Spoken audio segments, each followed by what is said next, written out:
It's 5:02. Welcome to our scheduled zoning board of appeal meeting. It is our custom that we begin our meeting by reciting the Pledge of Allegiance. If I could ask you guys to stand and face the flag. Pledge of Allegiance to the flag of the United States of America and to the republic for which it stands, one nation, under God, indivisible, with liberty and justice for all. Thank you.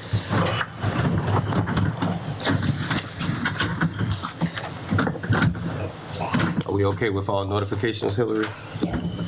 Adoption of the last month agenda. Have everyone had the opportunity to look it over? Any additions, deletion? Anyone like to make a motion to adopt? I move that we adopt the agenda. Thank you. I'll second it. So the adoption of the agenda has been properly made and second. All in favor of adopting the minutes of last month, please signify by, and we'll note that Mr. Mitchell was not here. That's why he's abstaining from voting.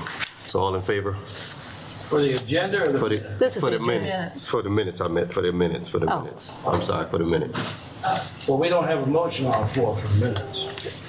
It's for the agenda. Right. All right, well, go ahead. Let's move for the agenda again. Let's start all over. Okay.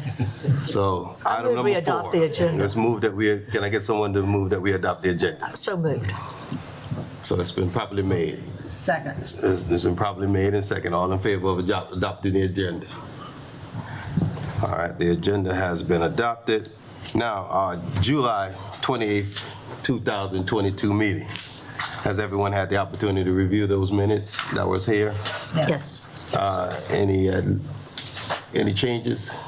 No changes? Gonna get someone to make that adoption of those So moved. July 28th meeting. And it's been properly made Second? and second. All in favor? Aye. And we note that Mr. Mitchell was not here on that day.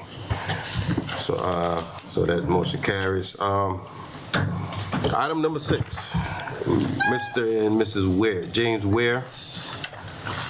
I understand that this is a reconsideration. And with that reconsideration, one of the opposing individuals would.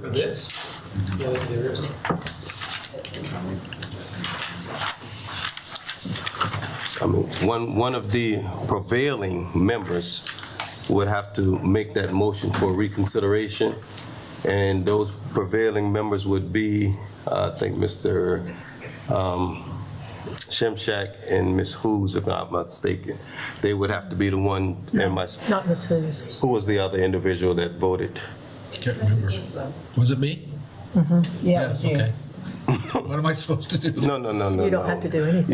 You don't have to do anything, but to reconsider, Mr. Taylor put a petition in to reconsider.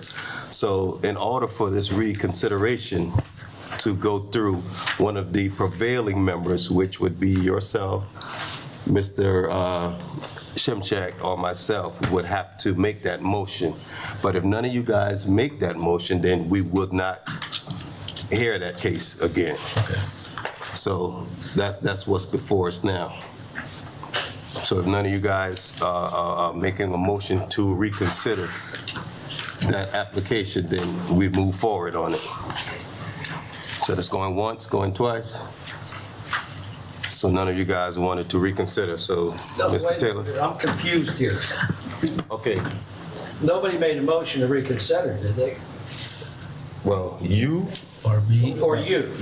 or myself. So if no one make a motion, we will not hear this case. Okay. But if someone make a motion, then we'll open it back Okay. up. I have a question before a motion might be made. It would have to be seconded by somebody. Anyone. Oh, anyone. But one of prevailing would have to open it up with a motion. Okay. Yeah. So with that being said, is any one of the prevailing members want to open that motion? And if not, then we'll move forward with it. All right, so with that being said, Mr. Taylor, we're Mr. going to Mayor, move forward with that. Mr. Mayor, as I understand it, the board has decided not to consider the reconsideration motion. Correct. Okay. And Mr. Mack, if I may, I'm Tom Taylor on behalf of the Wares. I'd just like to ask for the record, I had issued a letter of August 18th to you and to Mr. Mitchell concerning the vote, and I'd just like to know if there is a response from the board concerning the tie vote in the letter, if you all have considered it, or will I be getting something about it later? You will be getting something about it Later. later. I understand. Yes, sir. Thank you, Mr. Mack. Thank you, Mr. Taylor. Mr. Chairman, if I could, Danny Crow on behalf of the planning director. The planning director, to bring finality to this, would respectfully request a motion to deny the petition for reconsideration under Article 8, Section C2. That motion to deny the petition for reconsideration can be made by any member. The effect, according to the rules, is that the vote is considered the board's final action on the matter. So we would respectfully request a motion to deny the petition for reconsideration.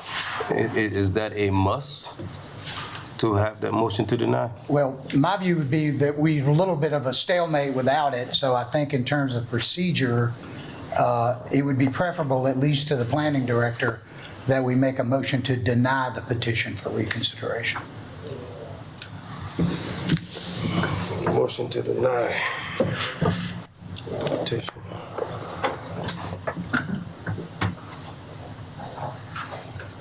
So what happens if we don't follow through with the motion to deny?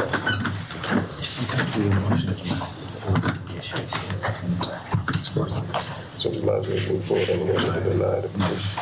If somebody wants to do a motion, let's do that, but if not, still, the order still may be issued. Would any of the board members like to do a motion to deny the petition? Yes, For sir, Mr. Chairman, I'll make a motion that we deny the reconsideration for the petition. Okay. So a motion is on the floor to deny the reconsideration of the petition. Anyone would like to second that motion? I'll second it. So the motion been made and second. All in favor of denying the petition of reconsideration signify by raising your right hand. 1, 2. So it's a majority vote. Thank you. So that motion carries. Thank you, sir. So we move to item. It's no public comment. I have to worry about that. Item number 8, Mr. and Mrs. James Rock requesting a reconsideration as well. I think everyone kind of voted. So anyone, if it is the pleasure of this board that someone wants to put a motion out to reconsider, which is the item for the special use permit. I believe this is on Eddings Point for the fish camp. And I think it was an unanimous vote that, everyone voted against the fish camp. Well, we make note that Mr. Mitchell was not here, but all of the members that's here tonight voted against the fish camp. Do anyone on this board, one of the members, would like to do a reconsideration for this? And if not, then we'll move forward on that. That was here on last week. No one would like to do a reconsideration, so that's closed. No,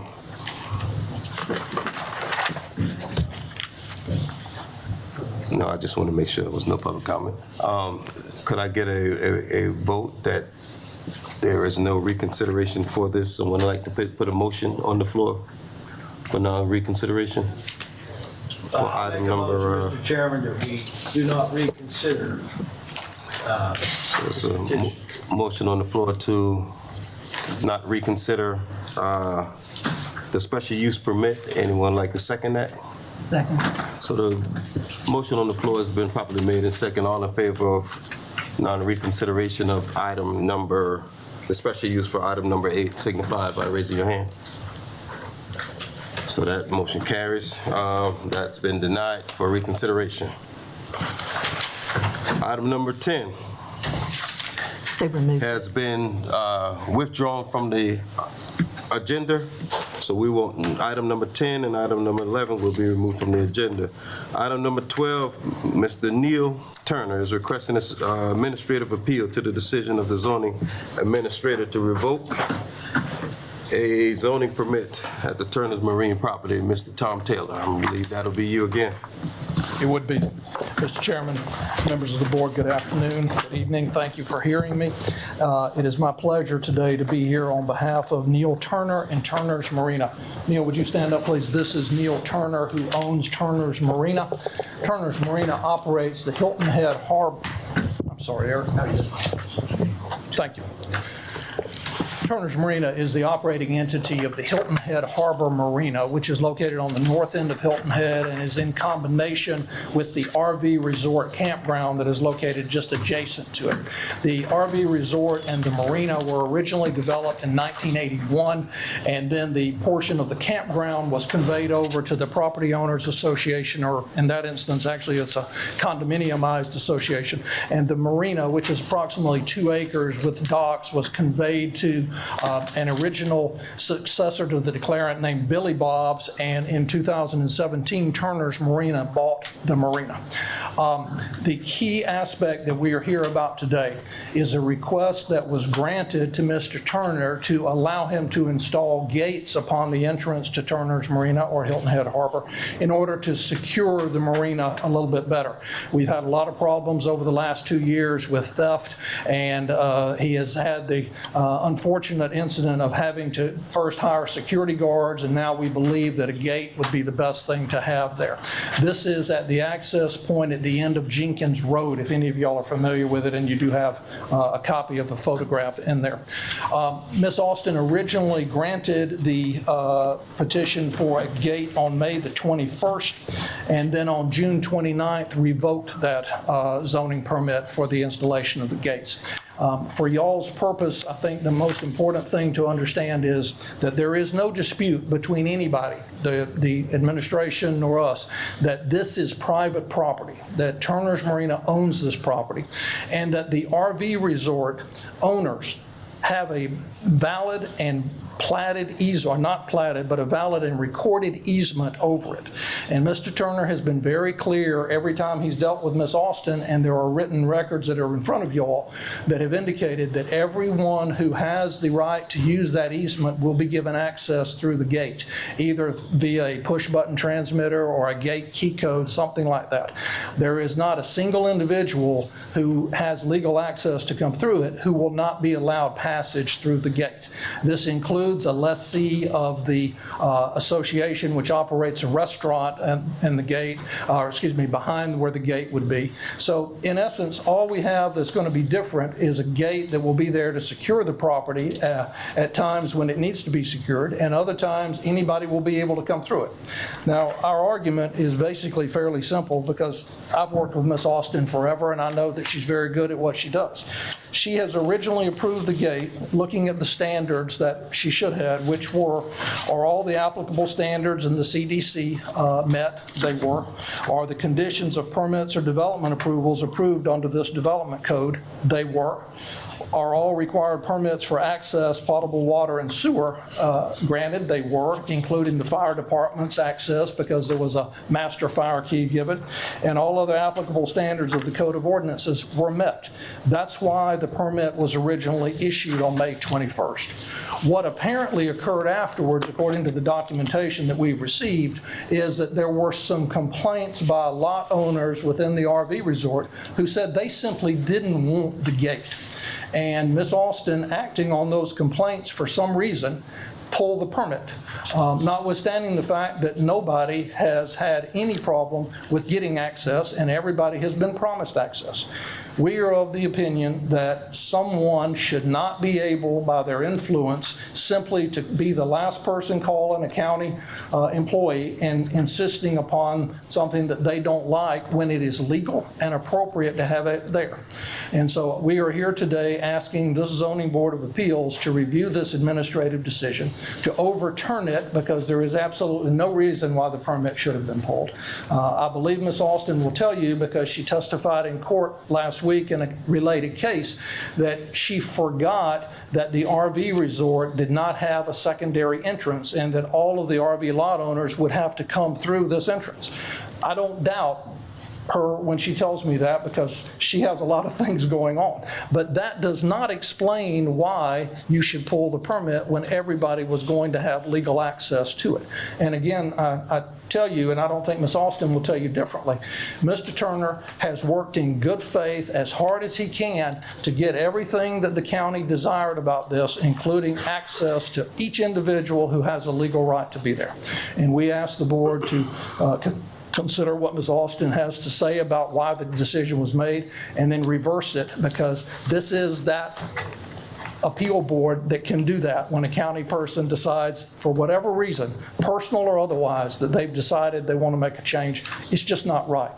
The standards were met, the permit should be granted, and Mr. Turner should be able to erect the gates. Thank you. Before you sit. Yes, sir. Do anyone have any questions for Mr. Tom Taylor? Before you Sir, sit. I have one. Okay. What about access to that restaurant? Mr. Chimzak, Mr. Turner also assured Ms. Austin that a gate code would be given to the restaurant owners, and they could give it to any of the people who want to come in if they want to have either access for it posted, and they have the code up there. We realize, as anybody that's smart enough, behind a gate where there's access codes, yeah, they'll get out. But the purpose of a gate is to hopefully fend off some of the people late at night who may not want it or who may not know it. But we will do anything that is necessary in order to provide the code so that the restaurant people can get the access that they need. And Mr. Turner's been very clear about that. One more question, Yes, sir. Would cameras satisfy the requirement for the theft prevention if you just strictly put cameras up instead of gates so you could record who's coming in and out of that marina? Mr. Chimzak, I think that's a great question, and it's one that I would have to defer to Mr. Turner, and I'd hate to put him on the spot right now to say it, but obviously it's something that he could think about, and if, depending on what this board decides and whether or not we appeal to the circuit court, we would understand that. But Mr. Turner really sees this as a private property right, and again, no one else owns any of this property. This is private property with an easement over it that nobody questions is being honored. There's not one person who says they're not having access. What it really boils down to is it that inconvenient for someone to stop and put in a gate code to enter someone else's private property. And I understand that's not always what people want to do, but the law in South Carolina, and I believe I provided you citation to it, certainly is that you do have that legal right. Yeah. Obviously, there's not going to be a human at that gate there. It's not. It's one of those keypad gate.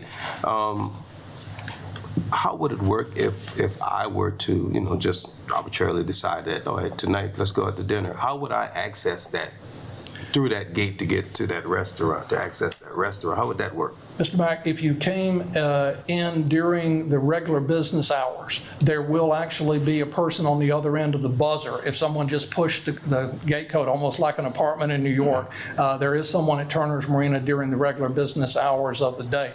After that, Mr. Turner basically has said that if it means getting the gates, and if this board wanted it, he would be willing to simply, when there were not employees there to answer the buzz, he would be willing to raise the gates, even though that somewhat defeats the purpose late at night. Still, the fact that there are gates there hopefully will serve some deterrent purpose during the day. But if this board, which it has the authority to do, voted to authorize it and said that the gates must be raised when there is not a person available at a buzzer in order to access it, he'd be willing to do that. And did you say earlier in your presentation that the gate is to protect the marina, I guess, where the ramp is, the boat? Yes, sir, the marina. There are a number of private boat slips there, and we've had a lot of theft from the boats after dark at night. It's just kind of a prevalent thing, it seems like, these days. Okay. And of course, the RV resort would benefit, we believe, from the security also, but it's not being paid for by Mr. Turner to help the RV resort, but it certainly would be a unintended beneficiary, I believe. Would y'all be okay with certain hours having the gates open for the restaurant purposes, like from certain hours of the night where their customers can come in after there's not an attendant? Questions up? Mr. Carter? Yes, You know, sir. say they quit taking diners at 9:30, then you can close the gates after that. You know, that's what I would think would be reasonable if I owned the restaurant. I agree, Mr. Mitchell. I think that'd be a reasonable provision that y'all could put in anything that you voted on. Well, I have another question, but I'll hold it until after we hear from the county. Any more questions for Mr. Taylor? Thank you, Mr. Taylor. Thank you, guys. I'd like to hear from the county. Chairman Mack, Ben Coppage for the county.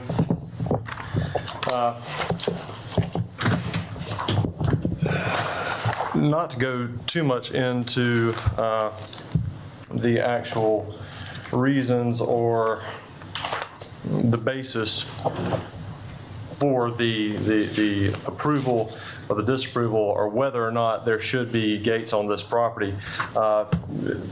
As we sit with this appeal, it's more of a procedural issue. Back when this started, Mr. Turner met with Miss Austin, provided her with the county tax map, pretty zoomed in, so you couldn't really tell a whole lot about those properties, how they're situated. And I know you have your map, you have Jenkins Road going up there to, I guess it's the east of those properties. And Mr. Turner's property is there in the middle, and the properties owned by the other property owner, it's just one property owner, are on either side. So there's the restaurant property and the RV park property, and they're owned by the same one. Mr. Turner has an easement over those property, or they have an easement over Mr. Turner's properties. During the meetings with Mr. Turner, it was Miss Austin's understanding that there were other accesses to both the restaurant and to the RV park property. So as presented to her, it was her understanding that the placement of the gates, and as you can see, she changed where the gates could be. She marked out, showing that the gates couldn't prevent access from the RV park over to the restaurant. So she was just trying to make sure that the gates just kept people from coming on that middle part. That was Mr. Turner's property. So that permit was issued with that being Ms. Austin's understanding. And section 7.4.30B of the Community Development Code does say that the applicant bears the burden of ensuring that an application contains sufficient information to demonstrate compliance with applicable standards. So based on that, based on Ms. Austin believing that she had all that she needed in front of her, and that, of course, the RV park and the restaurant were going to have full access, and the gates, as she approved them, weren't going to impede access in any way, she issued the permit. And I think the wording of the permit underlines that. It says, under no circumstances will they be placed in a manner that prevents the owners of parcel 306 access to their property. So she's saying, not that there's just some limited access, or they might have a gate code or something like that. She's saying under no circumstances are these to prevent any kind of access to the property. And any violation of that is going to cause them to be rescinded. She later was contacted by Mr. Patterson, who represents the other owners out there, and was made aware of the fact that there weren't other accesses to the restaurant and to the RV park. And after speaking to him and reviewing some evidence on that, found that there actually were no other accesses. She determined that there had been some, if not a misrepresentation, at least a not full telling of the story. And that because of that, her permit had been issued in error. Since the permit had been issued in error, she sent Mr. Turner a letter revoking the permit. And she does have the ability to do that. I believe it's section 9.5.20B of the Community Development Code allows the county to correct, stop, abate, or enjoin a violation of the CDC by permit revocation, and allows for permit revocation when the permit was produced by false representations or was issued in error, which is what we've got going on here.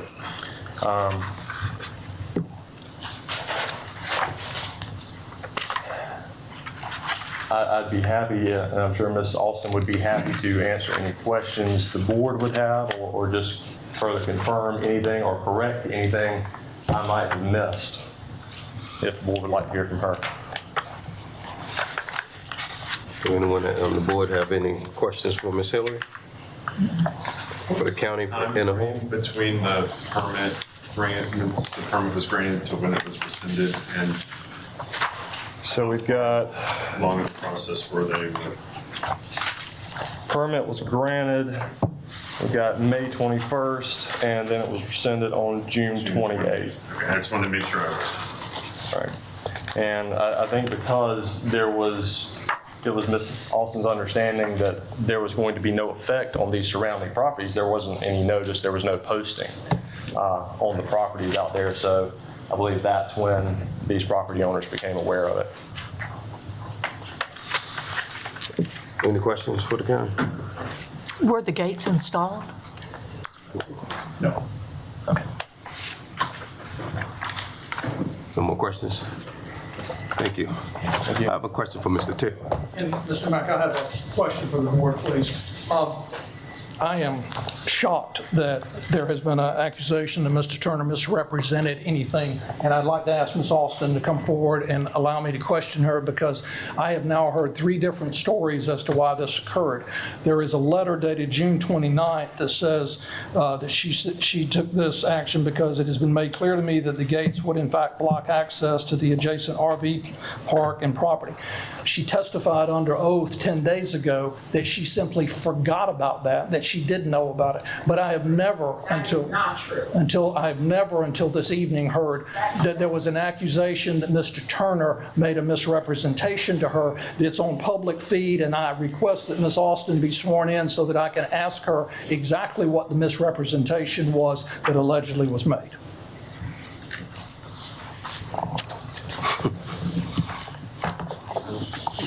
I think we'll be swearing her in. No, we're not going to be swearing her in, but I mean, if, I didn't go that way. I don't think that would be the route to take, the best route.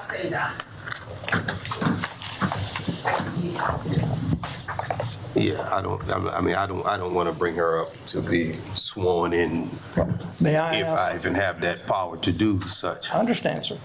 May I ask my client one question, and that is, did he make any misrepresentations to Ms. Alston in order to secure this permit? Because I'd like for it to be on the record. You can ask your client, yes. Mr. Turner, will you come up? Neil, can you state your name for the board? Good evening. My name is Neil Turner. You own Turner's Marina? I do. All right. Neil, when you made application to Ms. Alston and she asked you questions about these gates, did you make any type of misrepresentation to her at all? No, and it was never my intention to even try. That's all I have for Mr. Turner. Thank you. Would you like me to stand here? You guys sit down right there. They may have questions for us.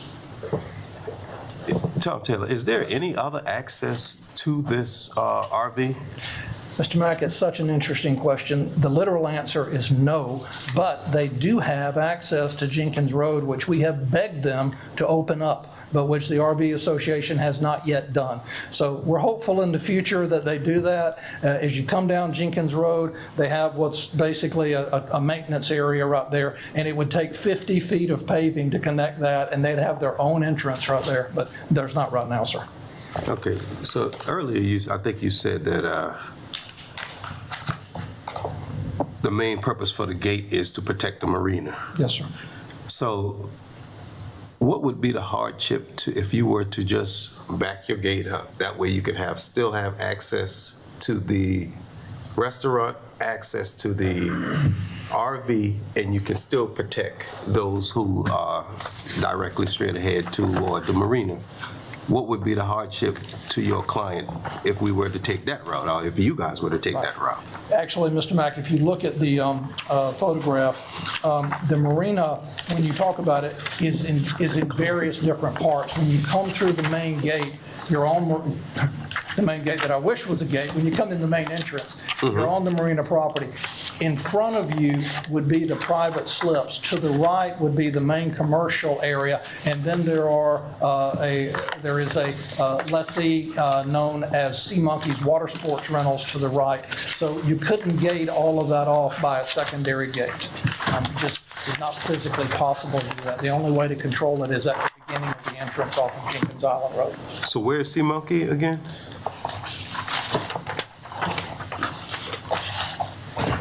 I'm assuming we're talking about the entrance where this flag is in the middle here. Can you hold up what you're looking at, Mr. Mack? I We've got also got this, that's not very clear either. Mr. Chairman, we got Mr. Patterson's got a picture. Can I see the one you want? Exhibit 2. If y'all don't mind, I'll walk with this one. That's okay. You can see the gate would be right here on the right-hand side where Jenkins Island Road. And then you come in to the, what's shaded in yellow, which is all Turner's Marina property. And then if you took a hard right and went down the other way, that's where the Sea Monkeys Water Sports operates from. And there are lease areas down there to then lease slips for the sports and the jet skis. And then the main commercial pier is down there to the right. And then you'll see the private slips are right there directly in front of you. So it would not be possible to gate off each of those areas. The only real way to do it is to have a main gate right there, which basically will act hopefully as a deterrent for people coming on the property itself. But it seems like that you could have a gate going onto the docks for the boat slips that would protect I believe those. there is actually one there. Yes, ma'am. Which is not, of course, as you know, Ms. Frederick, uncommon on walk-down marinas like this. There is one there on the walkway. Mr. Taylor, Yes, sir. isn't there a boat ramp there, a launch? Yes, sir. Is that county owned or No, is sir. that private? That's, it's on Mr. Turner's property. Okay. All right.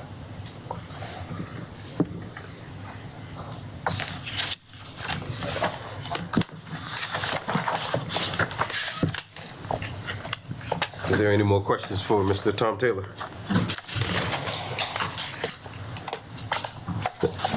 And I just wanted to be clear. So the access way, is it here? Yes, sir.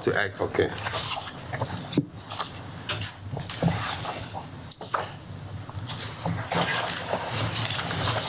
All right. Thank you, Mr. Taylor. Thank you. I believe we have public comment for, No public comment. Mr. Chairman, I had asked, my name's Russell Patterson. Mr. Mack, hold on. Mr. Mack, I object to this. And This we had is asked, an administrative. Yeah. Just calm down for a moment. There will be no public comment for this item here. Mr. Chairman, I'll only say, we never got notice that Mr. Turner was trying to put a gate up. Mr. Chairman. We never Excuse got me, notice sir. of the permit. There's no public comment. Right. Okay. We have your information that you submitted. So there's no public comment for this, and I mean, we have what you sent before this board. I understand that, but we do know there's 200 lot owners. Mr. Chairman. Again. Excuse me, sir. Would you please have a seat? Yes, sir. Thank you, sir. Your Honor, just on the applicant, I would say it has been customary to allowing the aggrieved party who's got an interest in the proceeding and is represented by counsel to have counsel speak on their behalf. So I think it would be appropriate for Mr. Patterson to speak on behalf of his clients. Mr. Chairman, there is nothing within the rules of procedure that allow that, and I have not seen that before in my visits here, and I think y'all heard Mr. Crow, who has more expertise than every lawyer I know put together, talk about this at another thing, about how this is an administrative record appeal, and that's what it's supposed to be. Yeah. And I think at the end of the day, it's still at the discretion, but let me, what do you think? I mean, we don't have any public comment. Yes, I don't think it's appeal to Right.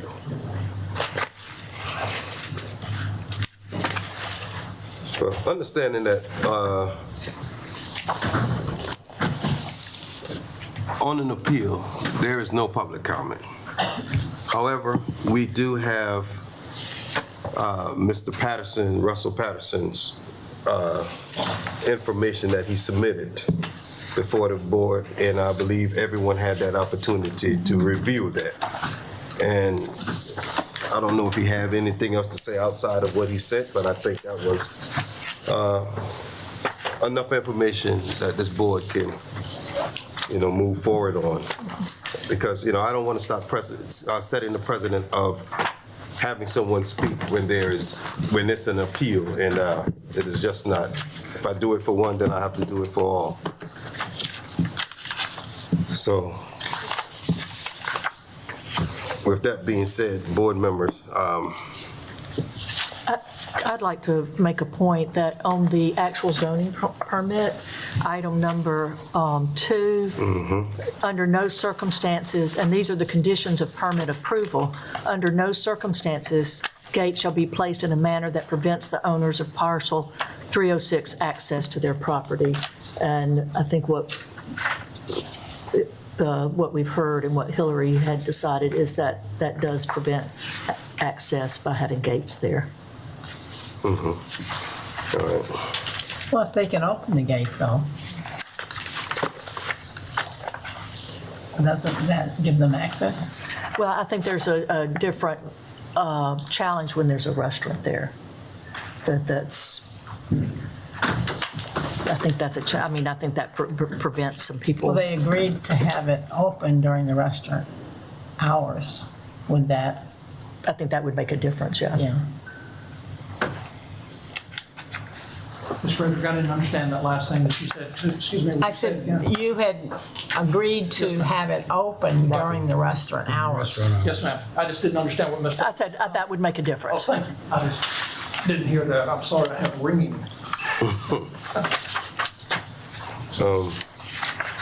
Any other board members have anything to say pertaining this administrative appeal on this application? It's one of the things just concerned me about having a gate, and I understand that, you can make provisions and, you can maybe, say you'll have the gate open, but I'm just having a hard time digesting the fact that, if someone wants to visit this restaurant or even visit someone at the RV place, it's just kind of it just doesn't sit well with me. I can understand protecting the rest of your property, but up front, I'm not sure if I wish there was another place that this gate could be placed to secure the rear, any point beyond the restaurant and this RV place. But I guess you were telling me there's no other location that this gate could be placed outside of being right at the front. That's correct, Mr. Mike. And of course, the permit does provide that any violations of it will result in it being rescinded and the gates removed. Certainly, that was the out which, if there was going to be a problem, allowed the county to jerk it for cause. This was done in advance based upon complaints without any proof that there was ever any denial of access. If this permit was issued as written, and then this board, Ms. Austin, became aware that someone had been denied access, you'd be wholly within your rights, as would she, to revoke the permit at that point in time. Well, ladies and gentlemen, we have heard the testimony and from both sides, and we have a lot of information sitting before us. So, it's the pleasure if someone would like to make a motion, and then we can have a discussion and move forward on this matter.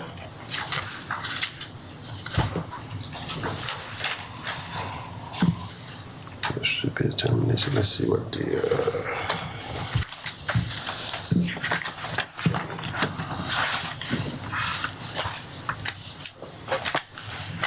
anyone can make a motion. All right, Mr. Chairman, I'll make a motion that we deny the appeal, and now we can have a discussion. Anybody want to second it? So when you say, so you're gonna, uphold the county's decision and that they Correct. made the, Uphold the county's decision, yes, sir. and that is,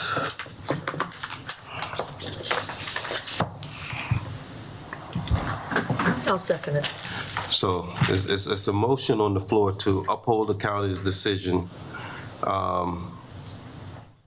that they acted in the correct manner to pull the permit, and that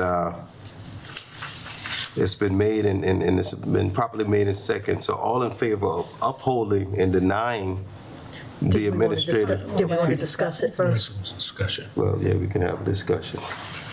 So it's been properly made in second. Are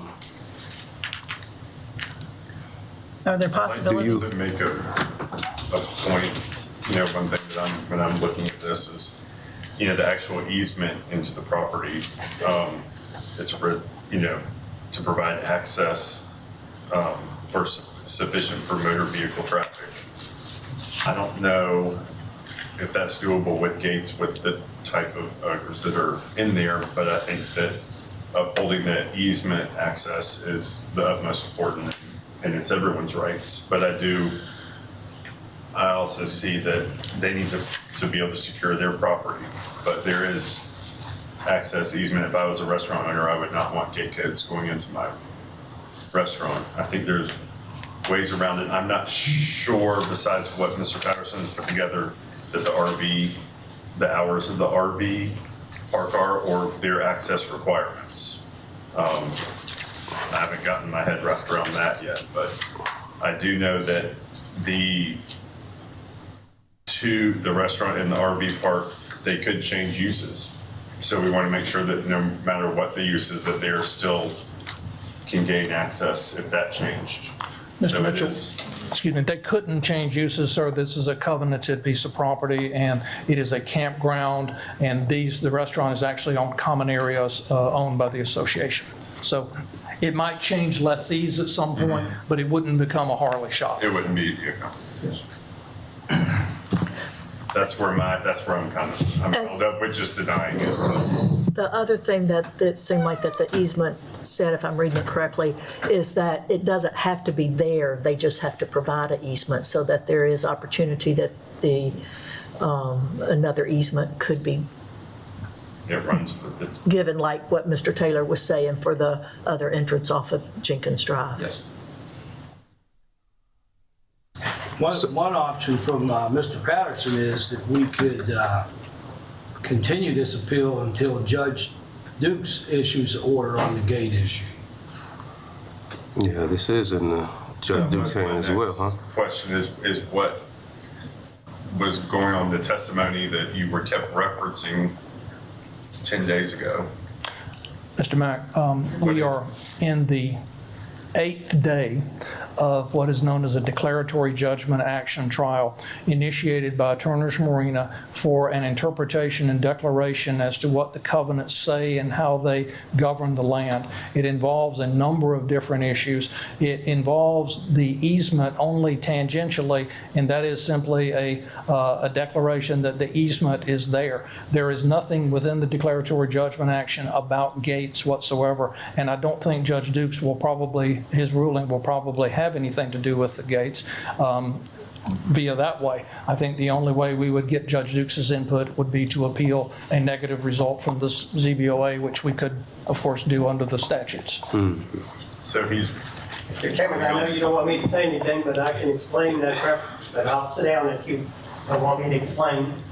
Well, and Chairman Mack, if one way to do that might be if the board is hearing from the parties further, the county might be able to just call Mr. Patterson, since he's a litigant in those proceedings, and he might just be able to tell us as a witness for the county what's going on there. He's not a litigant in those proceedings, and his client is not a litigant in those proceedings that Judge Dukes has under consideration. There are 3 lawsuits brought by Mr. Turner, and one of those lawsuits, the gate issue, I have specifically raised. It's not in the trial he's talking about. It's to be tried. Correct.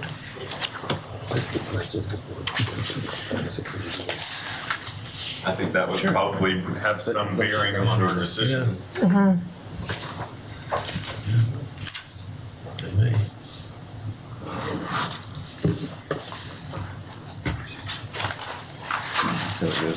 Mr. Chairman, if that's the board's desire, and Mr. Mitchell, I understand that, we would prefer that the board do that rather than turn this down.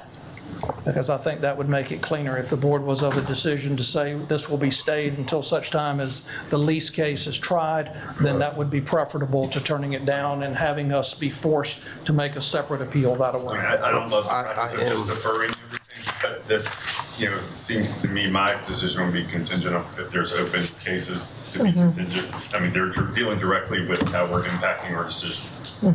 So I'd be more comfortable deferring it until those are figured out. Or You're concluded, saying you'd be more comfortable with deferring making a decision on this. until the courts? Yes, if there's open suit, if there's open, And if that's the sounds like pleasure, there's 3 yeah. on this. And if that's the pleasure of the board to defer this until such time the courts are, Judge Dukes have completed the, because obviously you guys have a lot going on over there at the courts right now in this case. So it might be a wise idea for this board to defer this until such time. So there's a main It's- motion. Yeah, so I guess it can Can rescind. remove The best thing to do is just rescind, withdraw the motion and put a motion on the floor to defer Generally, this. withdraw a motion, withdraw a second, vice versa, and then. Mr. Chairman, I withdraw my motion. I'll withdraw my second. Okay, so the motion's been withdrawn and seconded. So can we put a motion to defer? Are you okay with deferring this until? Yes, sir. Okay, so could I get someone to put a motion, make a motion to defer this until, I guess such time the courts have decided what they're going to do? Or it's probably best to just withdraw this. Yeah, and then when the courts make the decision. Yeah. So would you like If y'all would to? rather me do that, we will move to I think- withdraw the yeah. application, but without prejudice to bring it Right. back. Right, correct. Very good. All right, so that, I I don't think y'all even have to do a motion, everybody just agrees. Yeah, so that would be the best route to Thank you. take. Thank you, sir. Time, negotiate. So it's not that bad after all.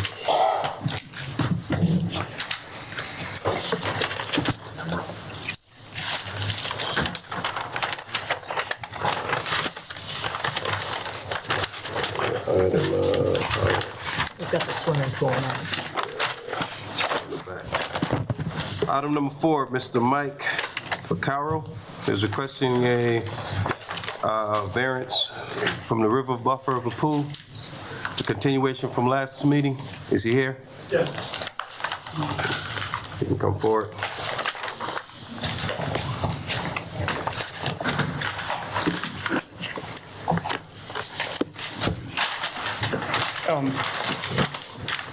Matt, can I approach? I brought some additional.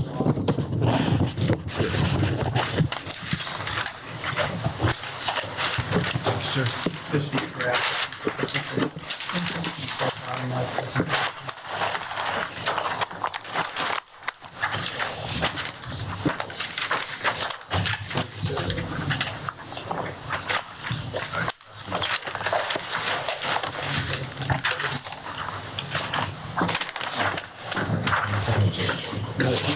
Yeah, original plan. The original plan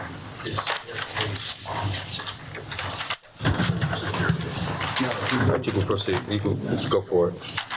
Good evening. Yes, this is a continuation from last month. I was here requesting a variance for this pool on Buskie Island on Hallandy Hammock, which is a little island off of Buskie Island that has 4 lots on it.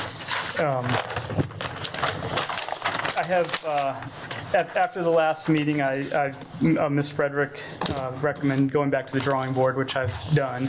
And I listened clearly to Mrs. Austin's recommendation that I bring this pool to 30 to 35 feet, which was, what she recommended on the record at the last meeting. I think that there's a couple important things to consider, and if you grant me this variance. Total area disturbed by this pool is 408 square feet. The dimensions of the encroachment into the buffer zone at one point on the west, it goes in about 10 feet 11 inches into the buffer. On the east, it goes in 14 feet 11 inches. So it's a pretty. I've significantly reduced what I brought last month. And I just wanted to kind of talk about, kind of the intent of the buffer. I went to the development code as requested, and, I'm in agreement with the purpose of the river buffer and the intent and the spirit of the development code. The river buffer states that you have to, its intention is to provide removal and reduction of sediments, nutrients, potential harmful toxic substance of runoff entering the waterways. By granting this variance, we would reduce the square footage of that river buffer by 6%. However, in this graphic I'm showing you, we would propose to mitigate by more than 66% what the code requires as far as drainage and runoff. And I think that the graphic also shows that there's still plenty of room for natural screening, visual screening. Those are the two, in my interpretation of the river buffer, the two main reasons to have the river buffer. One is to eliminate, reduce sediment, runoff into the waterways. Two is to have a visual screen from the waterways. This variance, we can do that. We can, we maintain that. We don't harm those two very important aspects of, the intent of the river buffer. The second intention is to minimize erosion and help stabilize the stream banks. This pool is in the realm of a typical construction staging area. It's, the farthest out from the house is 25 feet. So it's not disturbing anything, any more than a typical construction zone would disturb. I think we meet that intention as well. 3 is to provide a natural habitat for the flora and fauna that exist in this important transition area. That's the big thing, is this transition area between the tidal waters and the upland areas. This pool would not require any variance in 3 of the 5 zoning districts in the county as laid out in its, just because it's in this residential PUD zoning, it's, it requires a variance. We wouldn't require a variance in, in T3 edge, T3 or T4 zoning. Not that that's really applicable, but it just, just goes to show what's happening on other, with other development in the county. And then the 4th intent and purpose of the river buffer is to encourage the retention of the visual character of the county's waterways. As an architect, that's, really important to me as well. We're 32 to 40 feet from the critical line, typically, with this redesigned home. And I had to redesign the home and the pool to bring it back, from the original intent. The original intent, we brought it to within 20 feet of the setback line. We're now at, I think, 32 feet. So we've reduced it, significantly. We've increased our buffer by 150% from, what I thought was, fair and acceptable. So those are the things that I kind of really wanted to ask the board to consider. I know that Hillary has sent me a preliminary letter, and she's going to recommend to the board that that this variance is denied. And I respect that position. I also disagree with it, and I ask that you approve this variance because I think that we can mitigate any type of harm that a variance to the buffer would cause. I think, graphically showing here, we can exceed the amount of rain garden requirements, and that's not even including any credit that a typical home would get for rain barrel or cistern, which we're doing a lot of on Buskie. And, visually, we can screen this very well, and with the trees that are there, we're not taking down one tree in the buffer for this pool. So we're, the only thing that we're disturbing is, the ground under the pool, and that's it. I guess I can, it's a minor variance. We've reduced the original intent by, over 50%, and we've addressed the runoff and the visual screening with, this updated proposal. So I just would, request that the board approve the variance that is proposed. Thank you, sir. Is there any questions for the applicant? Thank you, sir. We hear from the county. Take my recommendation.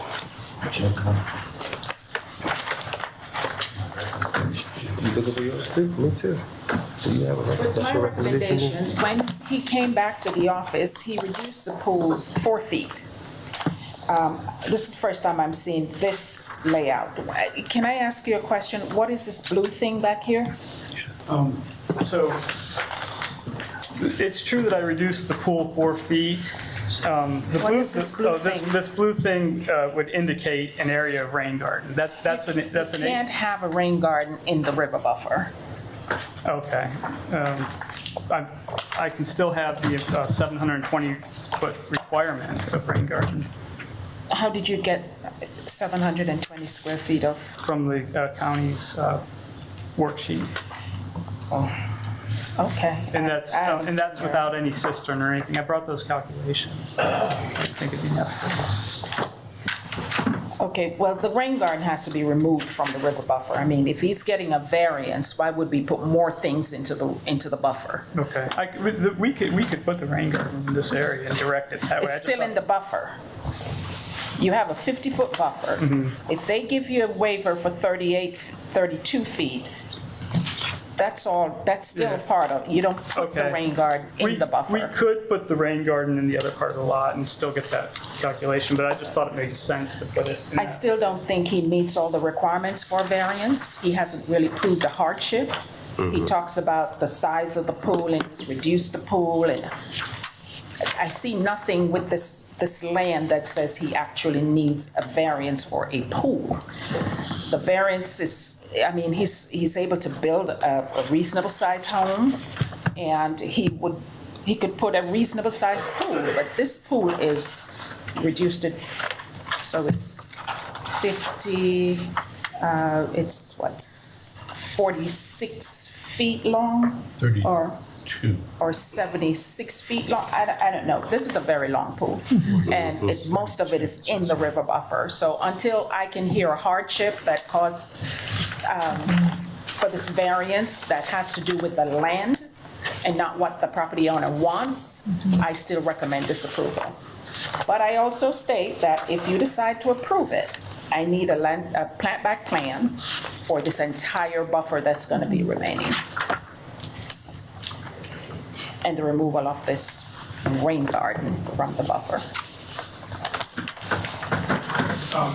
We would gladly submit, civil engineer drainage plan with rain buffer, rain garden, and a registered landscape architect planting plan for the project. If that would be something that would, push the variance forward. Could you come forward to the microphone, please? Thank you, Ms. Hillary. One thing to note about the pool is it's 32 feet long. There's a leg that goes back, but that's not part of the variance request. And the other thing is a hardship as defined in the ordinance. To me, I think it's very subjective. If you buy a parcel of land on an island off of an island, where there's 3 other lots and they have pools and they have variances and you don't have that, I kind of see that as a hardship to that property. It's not a hardship to someone, that is buying, a lot in the middle of, a development, but for this specific property, that is, a hardship. It's part of the enjoyment of that property to have a pool on this land, and it's part of the resale value to be able to have a pool on a waterfront parcel on Buskie Island. It's one of the prime parcels within Hague Point. Would you agree that the pool is an accessory use to the house? I think that could be debated too. Do you need a pool? Well, I'm the the architect. living quarter. I just built a house for myself, and I wasn't going to build a house unless I could put a pool. I've lived here for 20-something years. It's not worth having a home in, I live on Hilton Head, but, I want a pool. It's an important part of enjoying my residence, my livelihood, my exercise, my resale value. It's an important aspect of a home, and this pool is designed as an integral part of this home. It goes underneath the home. The home has a big, open breezeway. This is a very, pool-dependent project. My clients have said, hey, we want a pool. We want to be able to swim laps. This is, I think that the pool is very much a part of the home in this case. I've had, other projects where they say, hey, if we can get a pool, we can get a pool. It's no big deal. But in this specific case, I think it would be a big hardship not to have the pool. Thank you, sir. Is there any questions for the applicant? No. None? All right. Thank you, Heath. Thank you. Would anyone like to, based on the information that's I'll make a motion. before us and the testimony we've heard? I'll move that we deny the variance because the applicant has not shown that he's meeting all the hardships that are required for the variance. So there's a motion on the floor to deny the variance on this applicant. Can I get someone to second that motion? I'll second. So it's been properly made a second to deny this application, this variance. Is there any discussion on this? If not, all in favor of denying this variance, please signify by raising your hand. So we have 4. All in favor of, all opposed to denying it, signify by raising your hand. So it's 4-2. The motion have been denied. It's been carried on. Thank you, sir.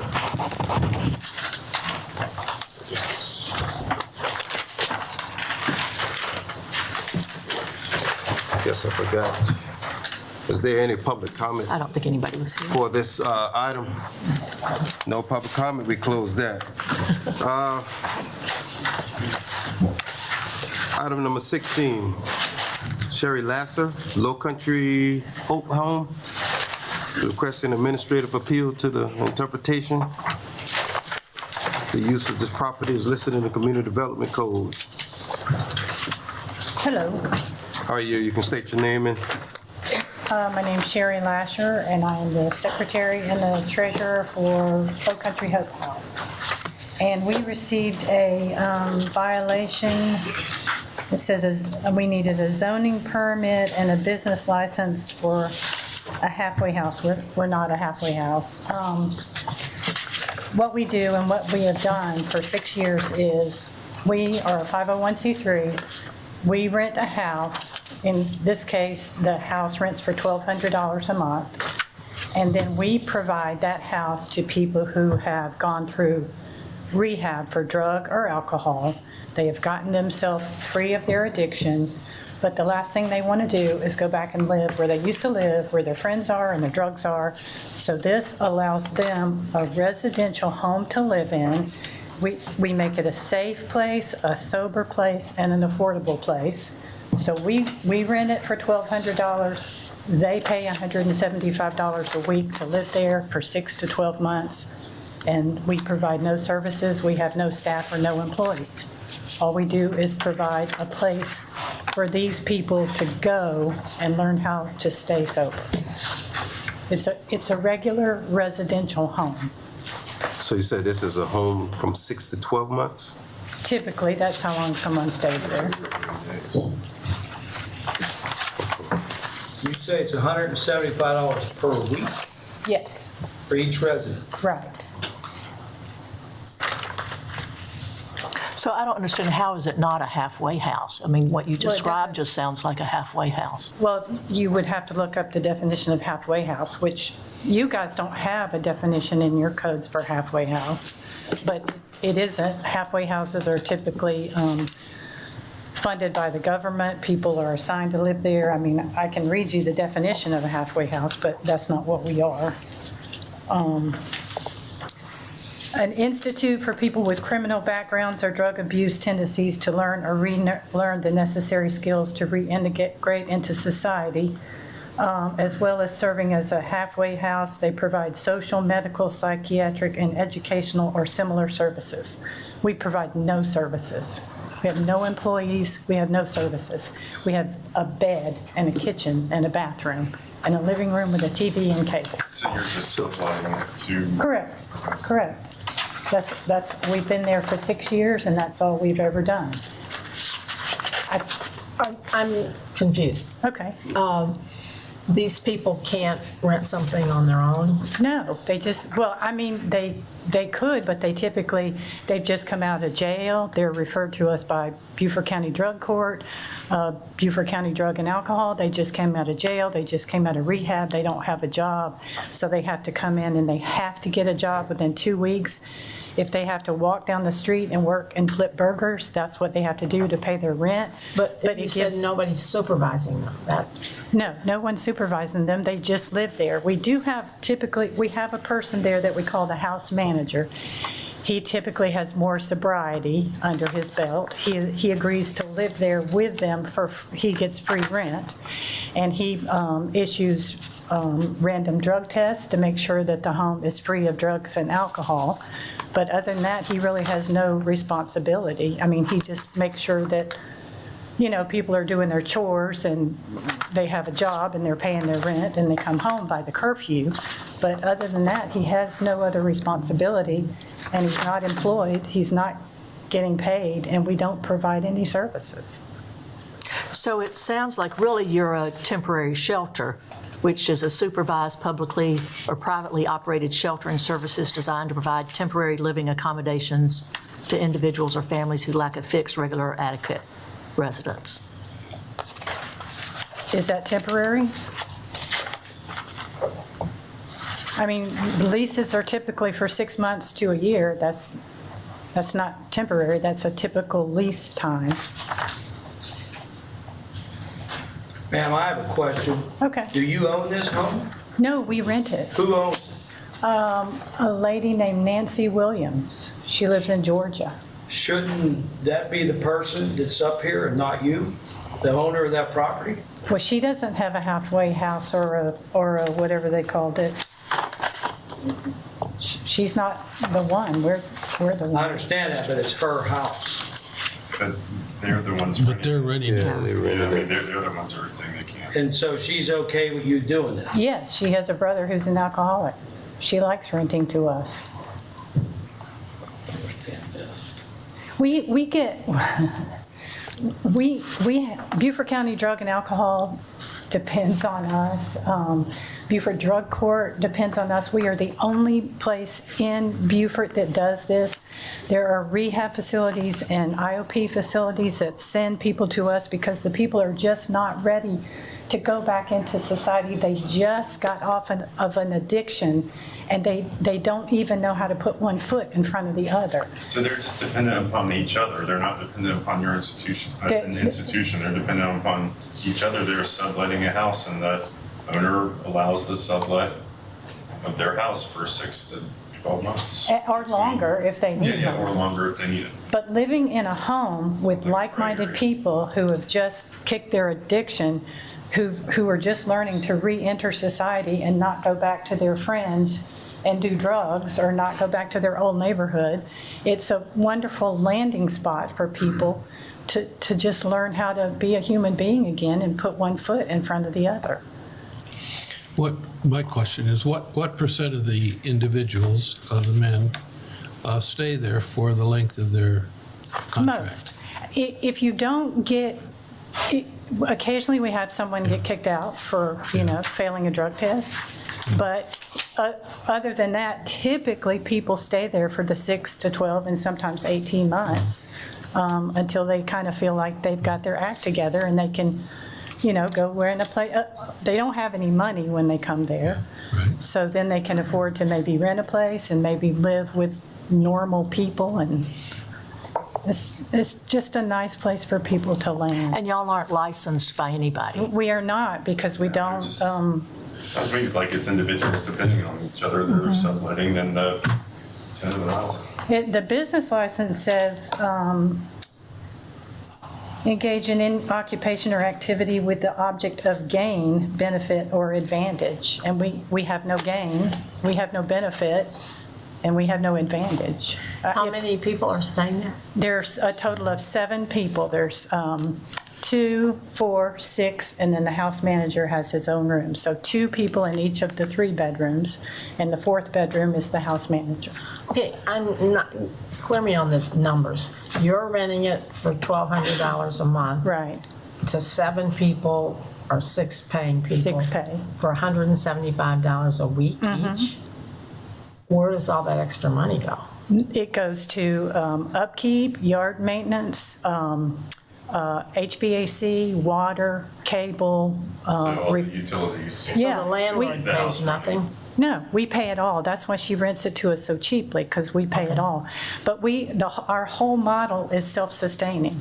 I mean, we basically know what we can afford to rent and that's how we adjust our rent, is how to meet our bills every month. So we've been doing this for a while, and we know how to meet our bills. Subletters know, they have to pay to. I'm sorry? They have to pay to be able to have their rent paid, so. Yes. Okay. So to you, this is an institutional care facility, not a, Well, but it's not. No, huh? But it's not. it's not an institutional, it's No. just a bunch of roommates living together. That's really what it is. Yeah, I mean, they're roommates, they're dependent upon each other. Ma'am, if you got 6 people in there, you're getting $1,050 a week. Well, So that's over $4,000 a month. Your rent is $1,200. I can't believe it takes all that other money for upkeep. Sometimes There's got to be a profit. Somebody's got to be making money here. we're not making money. We are not making money. Sometimes the house is not full. We can hold up to 6 people. Actually, right this minute, we only have 2 people because we only have 2 people right this minute. Okay. And you're probably able to adjust for it depending on the amount. Well, and because if we have a full house, we do have a surplus, but when we don't have a full house, we have to dip into that surplus. So it pretty much is, we're very blessed. It's self-sustaining. so and you said you do not view this as a halfway house. It isn't. No. It does not meet the definition. Like these people. I mean, it seemed like, depending upon each other. I mean, I think according to our ordinance, all the institutional is licensed by the state, and that's the difference on this one, is that it's not. oh, temporary shelter. Yeah, I agree. Well, institution says, in coordination with the provision of social, rehabilitative, and/or medical services, which we do not provide. And the agencies that send the clients to you don't require you to be licensed. No, they do not. And no one has ever, I mean, our accountant, our CPA, no one has ever suggested that if we needed a license, I would be happy to get a license, but no one's ever suggested that. Probably don't need a license because you're actually not providing personal services except for some place for somebody to sleep and eat. Well, That's it. I mean, it's not like, Yeah. I'm answering for you. Am I correct with that? Yes. And thank you for answering for me. I'm a little nervous. Do they have any other are they on parole, or do they have any other supervision? They don't, some of the people who are referred from drug court, they do have to, they are supervised by drug court. They do, some people, drug court, they have to go there and take tests and do, I don't know what they do at drug court, but a lot of them are just on their own. I mean, yeah, they come from they're Southern not Sky criminals, Recovery, or they come from some recovery place in Hilton Head or Bluffton, and then they are freaked out. They don't know what to do then, so. Just if you'd repeat, who are the agencies that recommend these men to? We work with Beaufort County Drug and Alcohol here, right, just a few blocks from here. Drug Court sends people to us. Southern Sky Recovery in Bluffton sends people to us. So we have those relationships. And then we get people from other places, but those are the main places. What about the other issues that neighbors would normally have about, do they each have their own car? Do you have a lot of cars there? Coming in and out hours? Typically, they don't have cars because, again, their situation, they're coming out of jail or, rehab or whatever. Typically, they've lost everything. They don't have possessions. They don't have car. They don't have job. They don't have money. Some of them don't even have a phone. So by the time they are able to have a car, they're moving on to the next step. Yeah, and oftentimes they have to walk. We provide bicycles. They often have to either walk to work or ride a bicycle to work until they can work their way up and get a car or transportation. So. Ma'am, you said you've been doing this for 6 years? We have. Have you ever had any instances where the police have been called in or any kind of trouble? No. Not at all? No, not at all. And as a matter of fact, I do believe that someone in the neighborhood, maybe someone knew that, there's just a stigma that comes along with this kind of thing. They think, oh, it's just a bunch of drug addicts. Mm-hmm. There's no drugs or alcohol. They're tested. But someone, I think, because of the stigma, complained. Not for any incident, because there hasn't been an incident, but what makes me think that is a few days after we received this, I got a call from, what's the guy,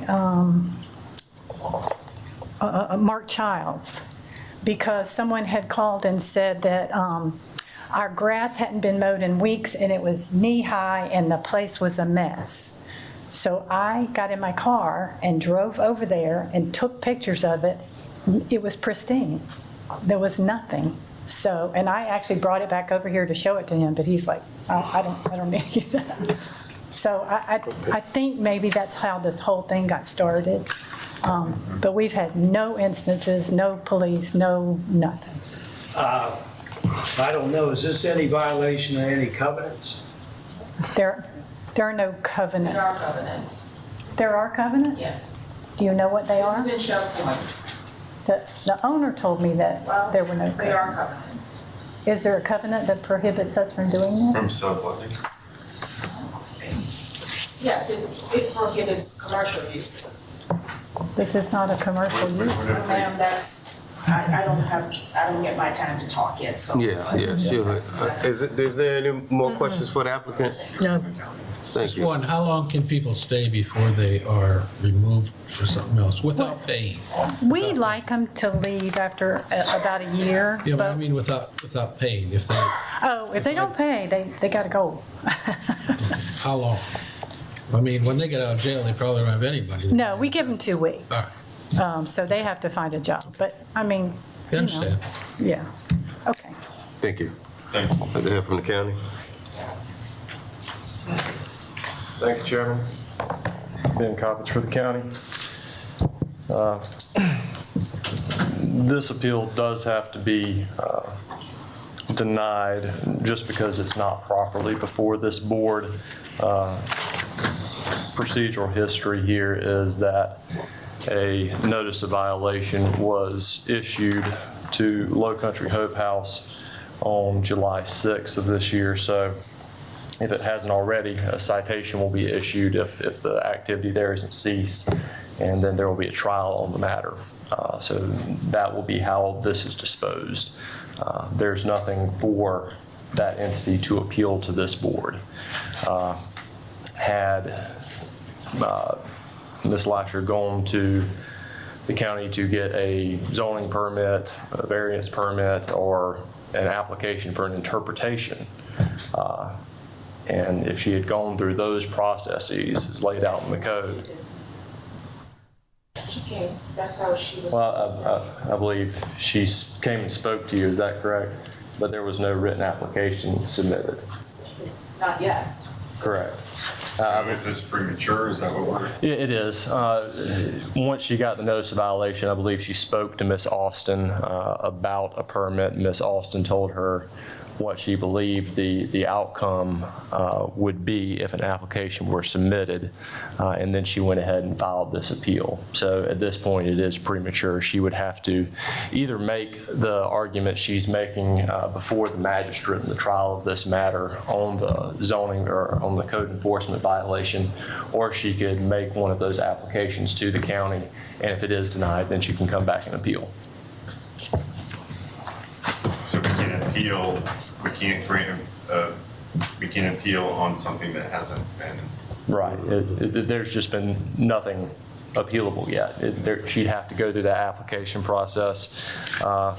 Really what we're talking about right now is an interpretation, and there's a process for that in 7.3.60 of the Community Development Code, and there is actual application that has to be submitted, staff review and action on that, and then the applicant can appeal if it's denied. So if she wanted to go back and Why do is that. this in front of us if we can't? Make a decision. It just got filed, so. Okay. Yeah. And I don't know what he's saying, so you will need to tell me. We'll assist with that at the end. We can help you with that. Okay. So we just do nothing. Right, that sounds like it. Let's go out.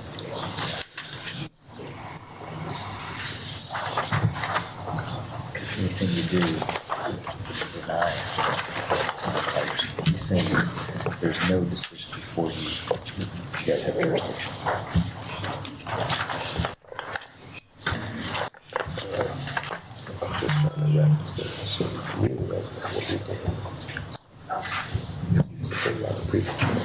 Yeah, because she didn't follow an application. Like Mr. Cropper was saying, there's a certain procedure she's got to follow to get an administrative determination, and she didn't follow that.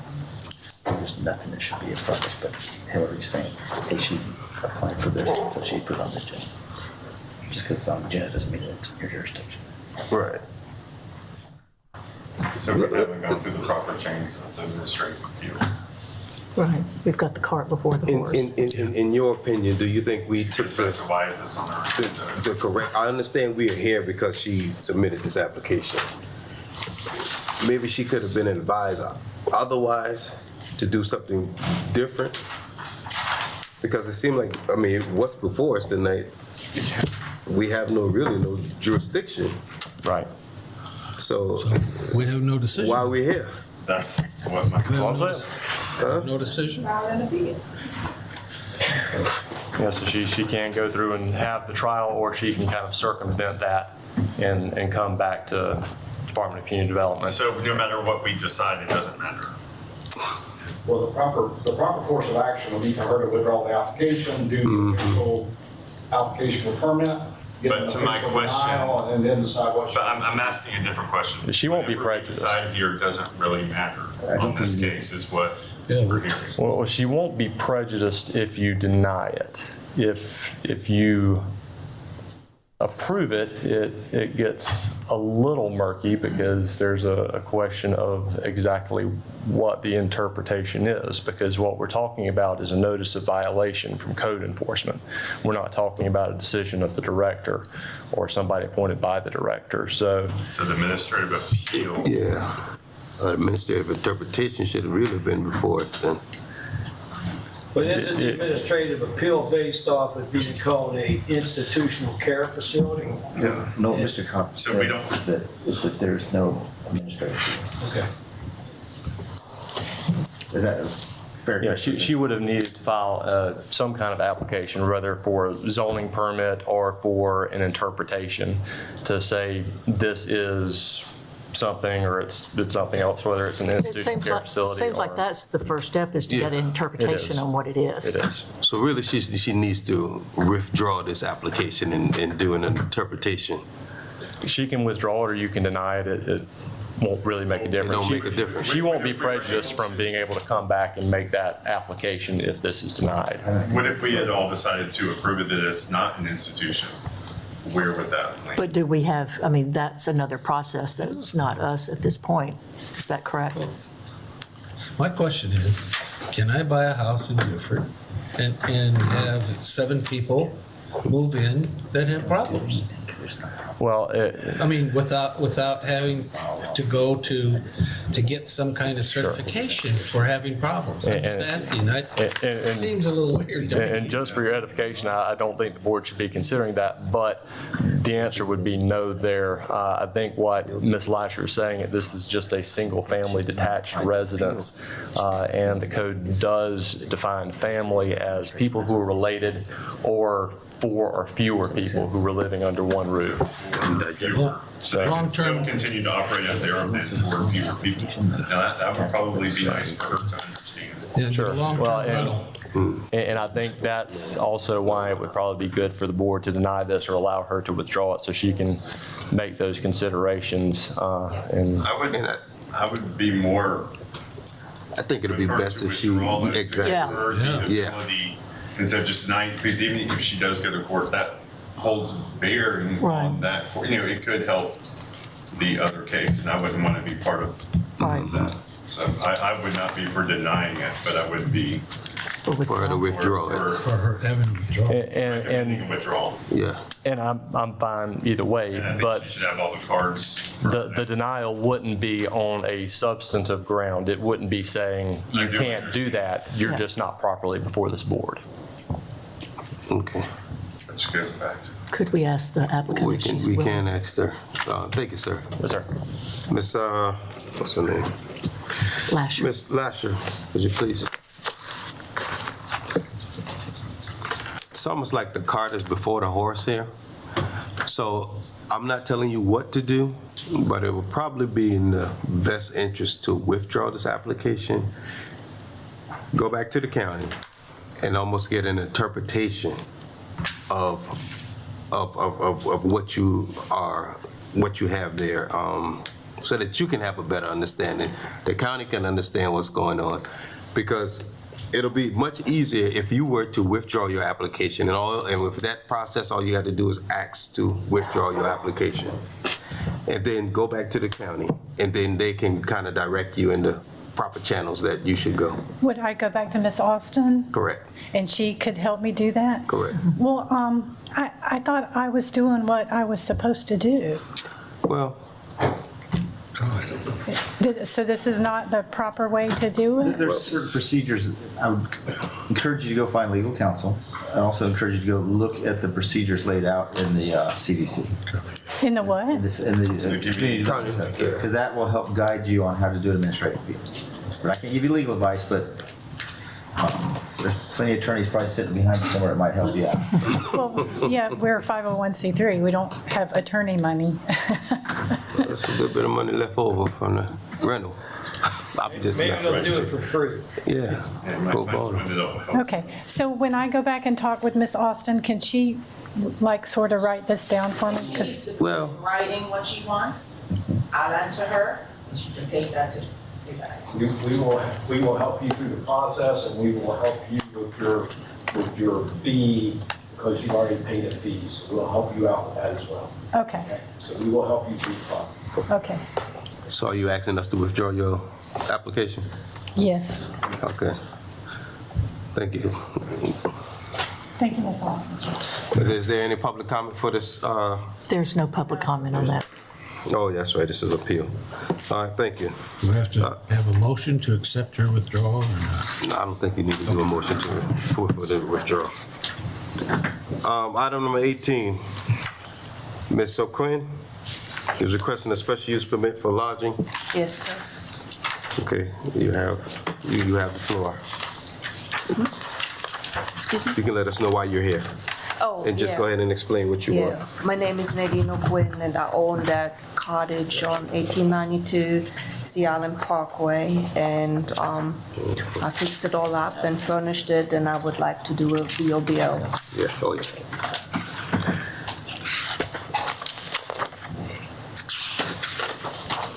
You said this is on Sea Island?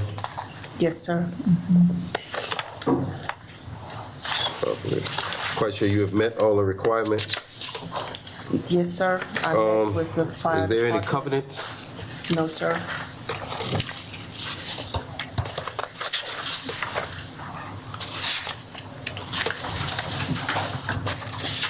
Okay. Is there any question for the applicant? Thank you, Ms. O'Quinn. Thank you. It's really not a need to hear from the county. If the county would like to have something to say. Staff recommends approval. The staff recommends approval. With that being said, based on the information that's presented before us, Public comment.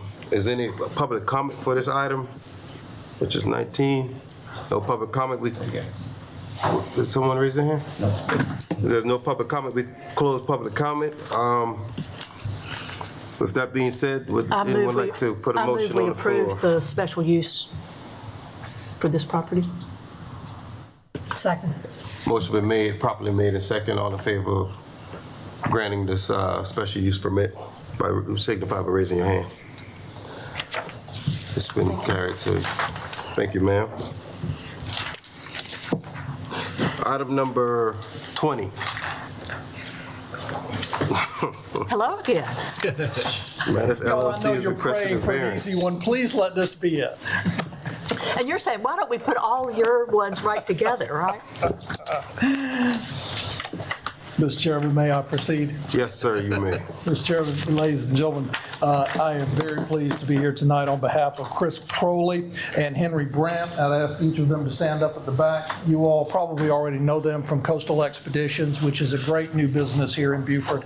They are doing just some really incredible things in the coastal exploration area out on Hunting Island right now. And currently pending before you is a variance application for their property located at 1928 Sea Island Parkway.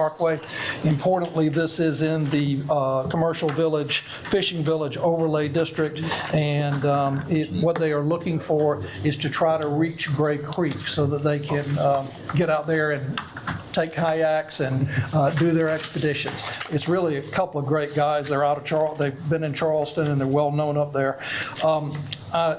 This is a long meeting, and I think that at least before we came in, before I came here tonight, the staff was in support of this, and I'm genuinely hoping that Ms. Austin will still be.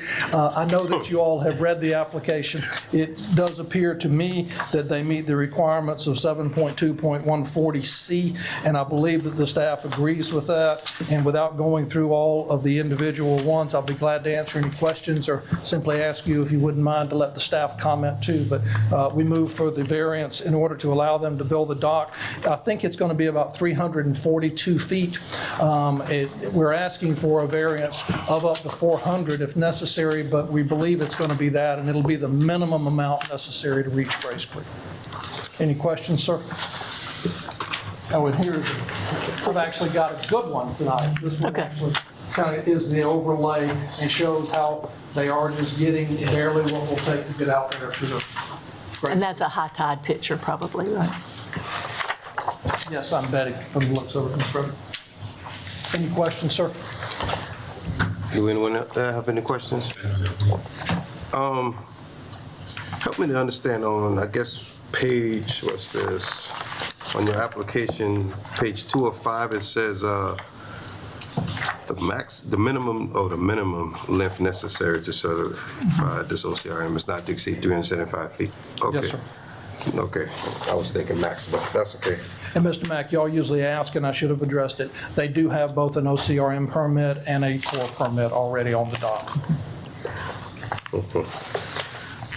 Thank you, Mr. Taylor. May we hear from the county, please?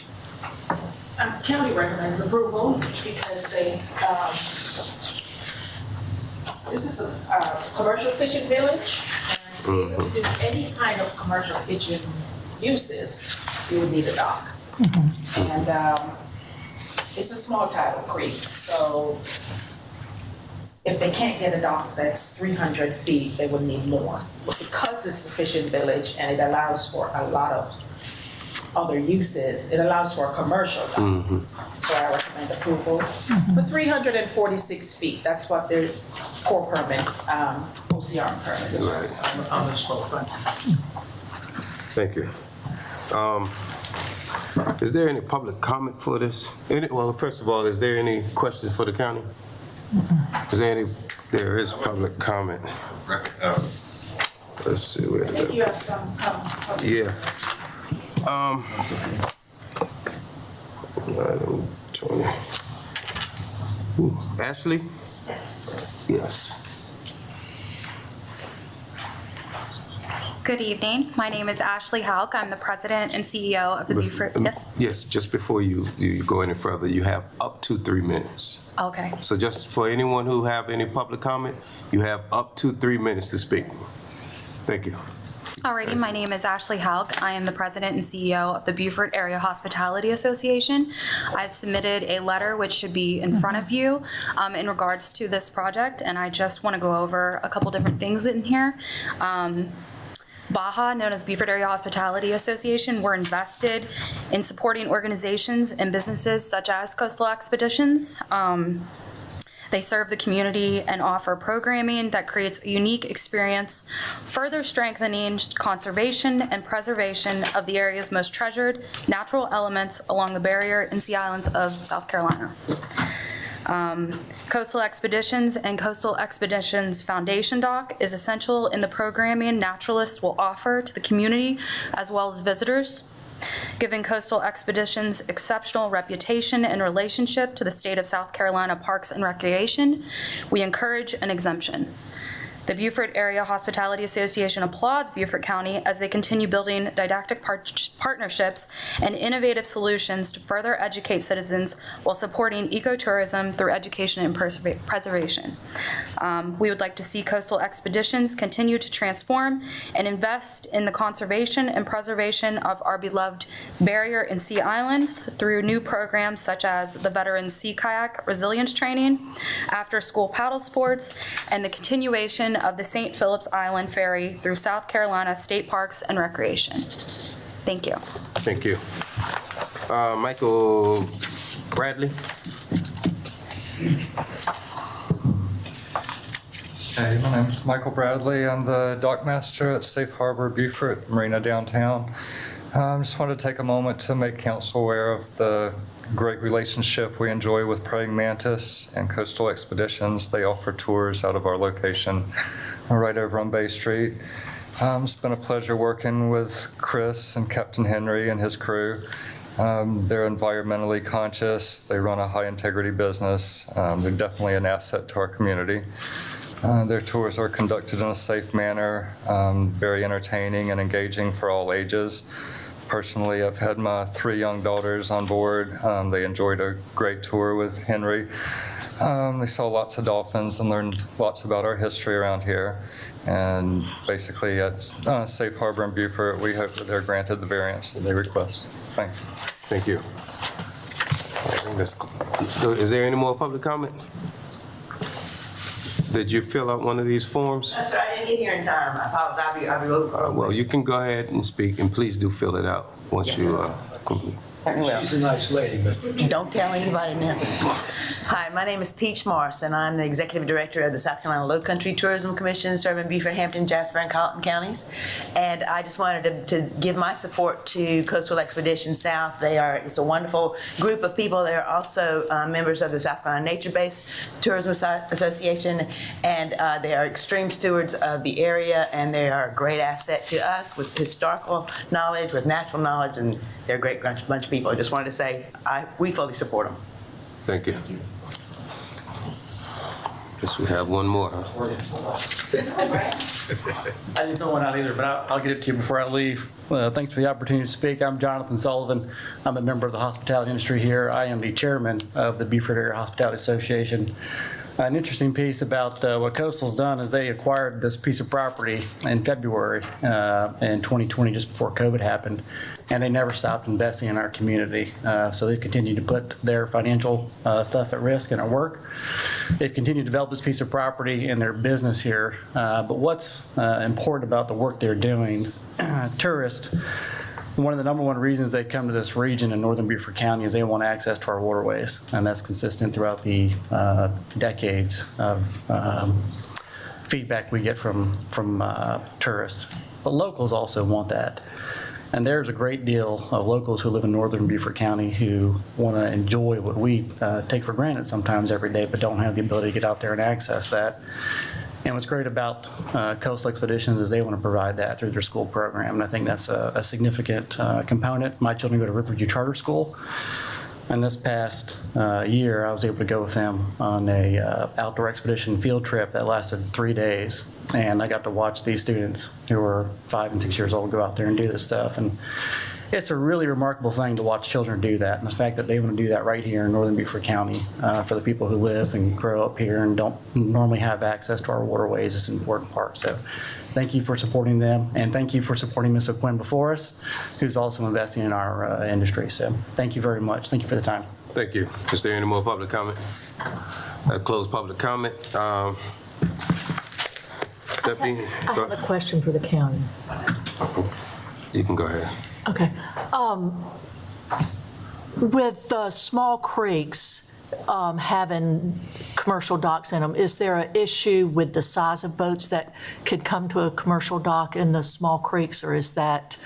That would be up to OCRM. Okay. And they approve the dock, so. Okay. Yeah. And the Small Tidal Creek ordinance does allow for a commercial dock. Right. We've just gotten in trouble with docks before for some reason. Right? What? I don't know. I mean.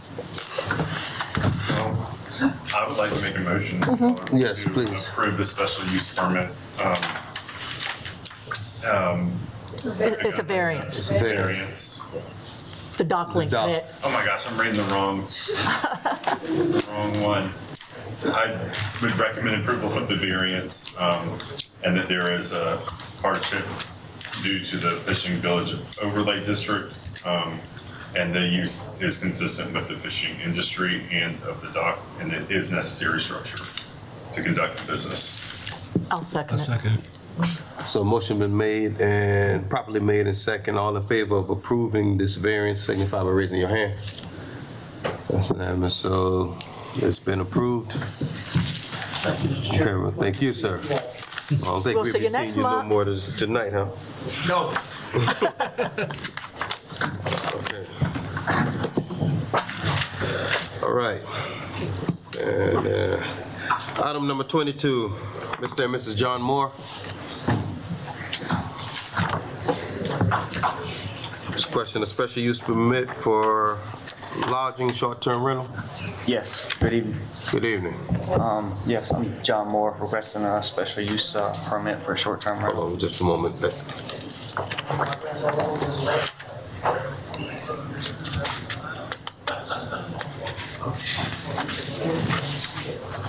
But you continue. All right. Like I said, my name is John Moore, requesting a special use permit for a A short-term little rental. bit louder, John, please. Just a little bit louder. At 16 Hilda Avenue on Ladies Island.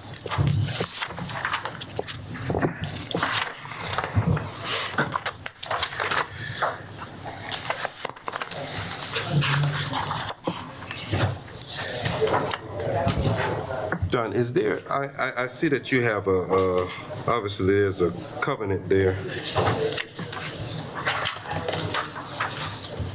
Is there any other covenant on this property or pertaining to this property, or is this the only one? Look, I guess. That's the only covenants that was for that, for the neighborhood there. I think I highlighted where the covenants was expired in 2000, I believe it was. Yeah, there, that's what it says. We received copies of covenants from somebody else in the neighborhood that looked like they have not expired. So it's a bit confusing for us on which covenants are the correct ones. Okay. The same question. Yeah. Well, the covenants that I presented to you is what I was presented whenever I purchased the home about, 60, 70 days ago. That's what my attorney had dug up for me, saying that this is the covenants that's... How many days ago you said you purchased it? About 70 days ago. I would be more comfortable if you would go back to your attorney and get which covenants are the right ones confirmed, because if there's covenants, the covenants have higher power than we do. Right. And so since we have... Go as far as the covenants. Right. The correct ones go, and there's two conflicting. Yeah. Okay, all right. Can I see what covenants you have then? Somewhere in the stack of papers, yeah. 10 May 1968. Is this the right one? Well, that one is the one that he presented to us. Yeah, I think it's still the same document. Yeah, I lost That's 12. So that's it. Okay, good. That's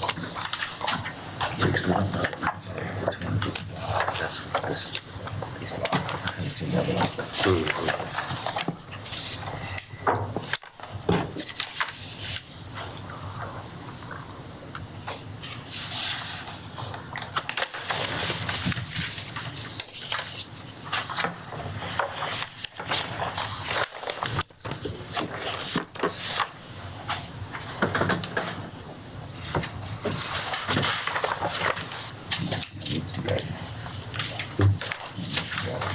Yeah, does that look like one that's pertaining to your property? It looks like the one similar to what I just, what I submitted with my packet here. Let me see. But that one doesn't say that it's revoked. So that's the new one.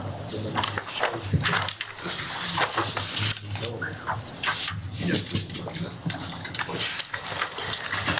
Interpretation of, like you were saying, it's an interpretation by somebody. What applies to this specific.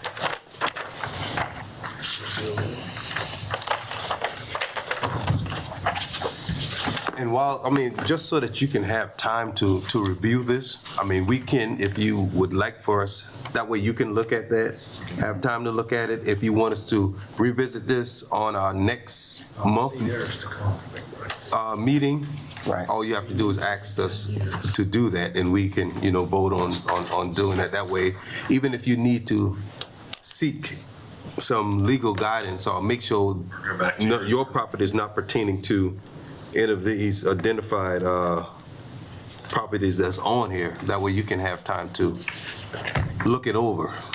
Make sure your closing attorney can tell you which ones.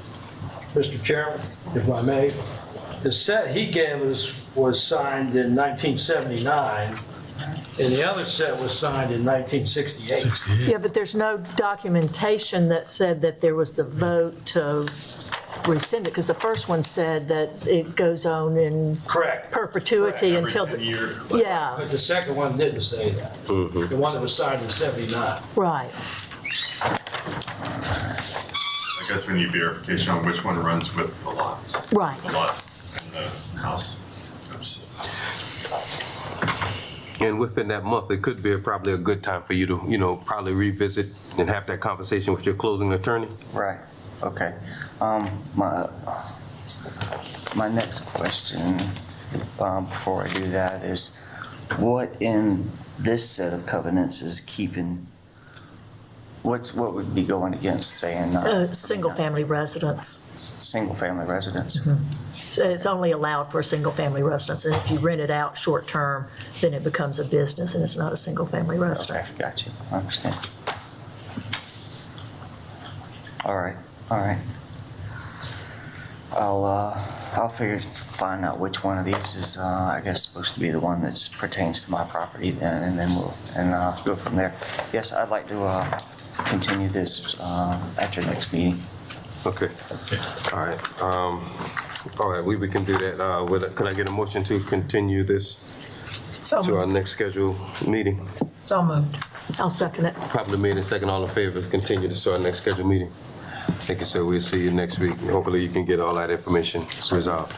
Next month. Yeah, sure. We don't want to do this. Is every there week. any public comment for this? If it is, public comment is closed. All right, thank you. Thank you. Traveling over this. All right. Item number 24. Mr. James Peterson is requesting a variance from the accessory use requirement to the Community Development Code.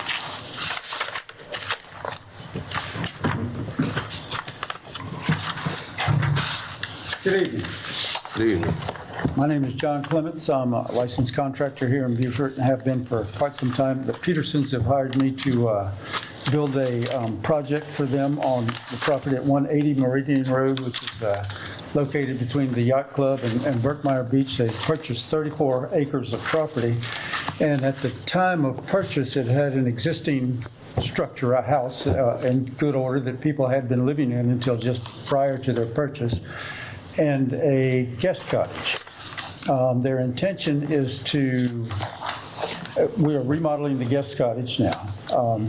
We have demolished the main house. We didn't realize we were making a terrible mistake by tearing down the main house because we want to build a pole barn as a part of this project that will support the main house when it is finished. The main house will be 8,200 square feet. It'll be very nicely appointed.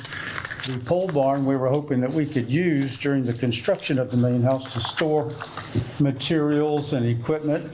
We've already purchased some antique and relatively expensive material in anticipation that it will be used in the main house, which Robert Montgomery of Montgomery Architecture and Planning is designing their main house just as fast as he possibly can, and we would all like to start the house as quickly as possible. And we were surprised to find out that we couldn't build the pole barn because we didn't have a main house large enough to qualify the pole barn as an accessory building.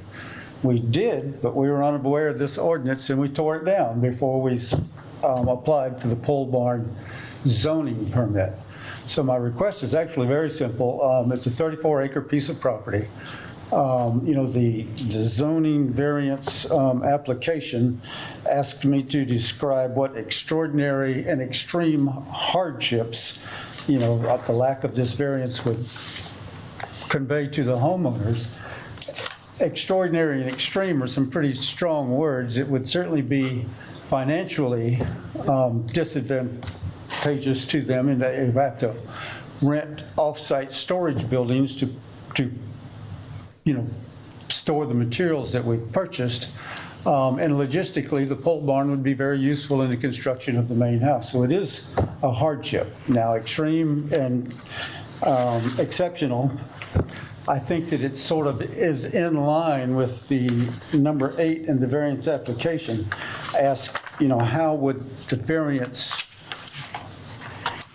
cause substantial detriment to the adjacent property and the community of the district?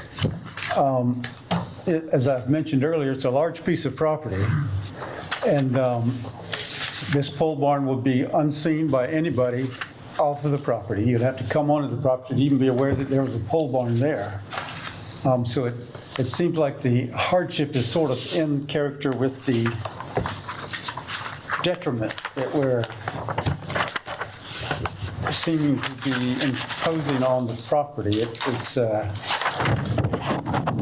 property is 34 acres. The owners have agreed to only impact 3 acres of this property. So 30 acres will be in a very central part of the Beaufort community on Meridian Road will be, basically non-developed forever. They have covenants or have agreed with the foundation that they won't ever develop or sell or anything. So their intention is for the good of the community. We tore down the main house again, in our ignorance, but one of the reasons we were quick to demolish a perfectly fine home is that the house has been there since the 50s, I believe, and the oak trees are large and they're spectacular, and they overhang the prior building, and we're trying to, Mr. Montgomery and has been working closely with Gasquet and Associates to design a building that fits into the structure of these trees. We'd like to nestle it right in there like it's always been there without cutting down any trees or limiting it to any great degree. So it was really kind of important to remove that structure. The Gasquet and Associates, I've included a thumb drive in my submittal to you guys, and I don't know if anybody's had an opportunity to look at it, but Gasquet, between Rob Montgomery and David Gasquet, they've done a remarkable job of we removed the house so that they could get in there, and they actually set up ladders and tape measures and all their stuff so that they could design a house that actually fit without doing harm to these spectacular trees. So the variance that we're requesting to me seems very non-impactful on the rest of the community, absolutely no detriment. I think that the project will definitely be a benefit to the entire community of Beaufort in that it helps to preserve that large tract of land in a very central location. So we're just simply asking that we could go ahead with building the pole barn. The main house is being designed now, and as many of you probably know, it takes a while to design a house, especially a house of this scope and magnitude. A large house will have a swimming pool and a pool house, and again, with the fact that we're trying to fit it into the trees, it's just been kind of a slow process. And even when the architectural plans are all done, I mean, we've been granted a zoning permit. I mean, that's how far along we are in the design of the main house. We know where it's going to be, and we know how big it's going to be. We know the shape of it. You know, the owners live out of town. They come to town to work with Mr. Montgomery in finalizing the details. And when the details are finalized, as you well know, then the plans go to structural engineers. And with the current workload and the back order that they all have, it will be months, literally 3 or 4 months probably before we hear back from them. And we just think that it would not be a hardship on anybody if we could build this pole barn and use it to help us build the main house. So we realize we're asking for a variance, but we don't think that it's a very big ask in light of, you know, the entire situation. And again, had we known, we would just applied for the zoning permit for the pole barn before we tore down the main house that was already there. I never in my wildest dreams did I know that if I had a 34-acre piece of land with a 1,000 square foot house on it, I'm not allowed to build a barn. I mean, I was just surprised by that. And I think many of you probably would be too if you bought a 34-acre piece of tract and wanted to build you a barn on it and somebody told you you can't. So we're here humbly requesting a variance to that ordinance. Any questions? Is there any question for the applicant? Not right now. Thank you. Thank you, sir. I'd like to hear from the county.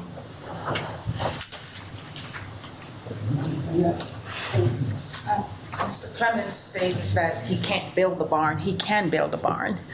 It's just that this section of the code is set up so that we don't have storage buildings and those kind of things sitting on a piece of property all by itself, because they are considered accessory uses.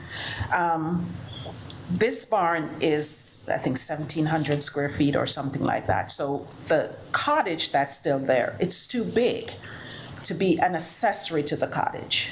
So I told Mr. Clemens, go ahead, get the zoning permit for the main house, which he came in and he got, and get the building permit. And then once you receive that building permit, I would give you the permit for the pole barn. And, you know, this this section of the code is very important because you have a lot of people who want to go out and put sheds on properties and then there's nothing else on the property but these sheds. And this section stops you from doing that because they want to have a principal structure so you can have an accessory structure. So that's the variance he's asking for, not to build, well, yes, he's asking to build the pole barn before the main house. And like I said, I'm willing to work with him, and I've worked with him. I've given him the zoning permit. They just need to go ahead and get the building permit. Then I know for sure that it won't just be this huge barn sitting on there with a cottage. And that's why this section was, and I don't see a hardship. He needs to get the plans done, get the building permit, and then come back and I'll give him the permit for his pole barn. So once you get the building permit, the county, you don't have any issue with it then? No, because then I know they're actually working towards it. I mean, I think we've been doing this since last year. And I don't want to issue a permit for an accessory structure before there is a principal structure on the property. Because I have to start doing that for everyone, and I don't want to start doing that because I don't want a lot of sheds sitting on vacant property and no main principal structure. So that's why I recommend this denial, because I don't see his hardship. He needs to go ahead and get what he needs to get done so he can get his permit for his pole barn. And once you get the building permit for the house, they can go in and start the pole barn at that time. I mean, because then we'll know that they're working towards building the home. And that's all I asked for. I have a question. We've had cases before where people have built something like that without permit and they've had to tear it down. Yes. Is there some way we could do a contingency that, I understand he wants to get the permit and do it right first. Development permit for the house. I mean, like. No, for the- but if he doesn't build the house within a certain period of time, then he would have to tear it down?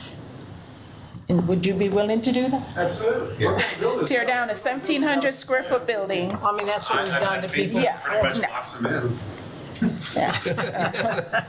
That might do it. Because I do understand the need. I mean, like, there's nowhere to put things. I mean, it's up to you guys. No neighbors to complain. I mean, so principally. Well, nobody will see it. It's 37 acres, it's wooded, and nobody would see it. It's just that I don't want to start doing that for this guy, and then this guy can't get it. Exactly. So that's why I'm here. That's why I said, no, I'm not going to give you the permit until you at least tell me that you have a building permit for the house.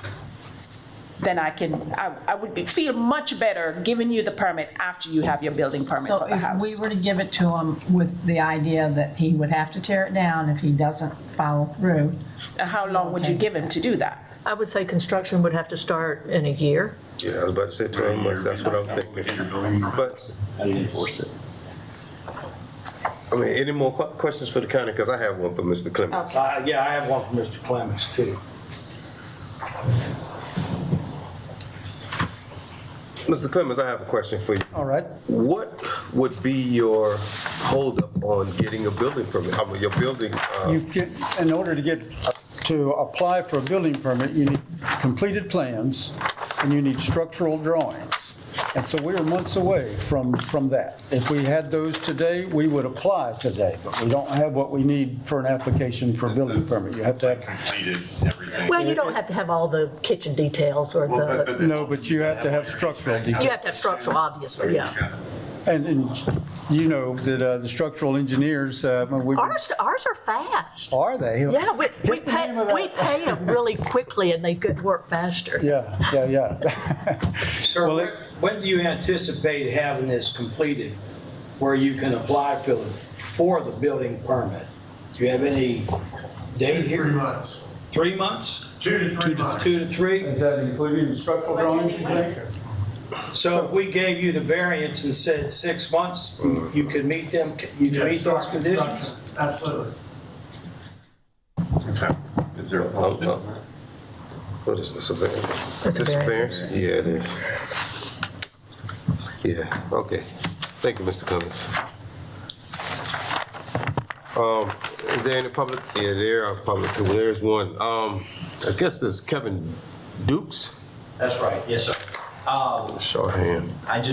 My name is Kevin Dukes. I'm actually their neighbor. And, you know, they didn't ask me to be here. I was here on another matter, but I saw them on here. My wife is going to kill me because I told her I was going to be back by 6, and now here I am much later. But I'm the closest house to them.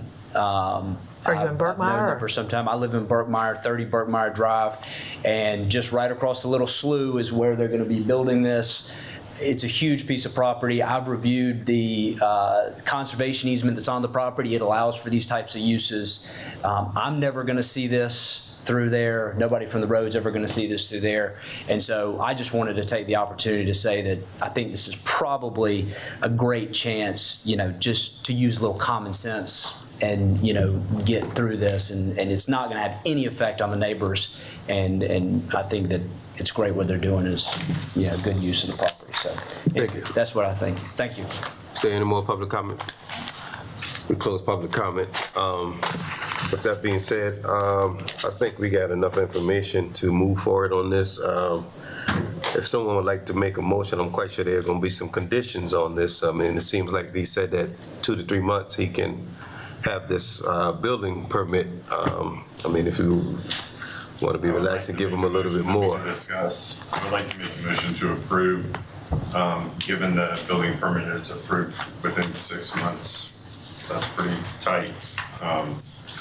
You know, that doesn't give them a whole year, or, you know, this is to approve the variance to construct the pole barn prior to the building permits, but they have a restricted period of 6 months. They'd have to take action. And if this, well, I guess. I'll second it. So it's been a motion to approve the variance. A motion to approve the variance was giving them 6 months to have the building permit in hand. If not, your pole barn will be demolished. That's what you're agreeing to? Yes, it Okay, is. so We can work with that. so motion been properly made. Is there a second? Yeah, So it's been properly, you seconded? no. I second. Oh, you seconded. So it's been properly made and second. All in favor of granting the variance, signify by raising your hand.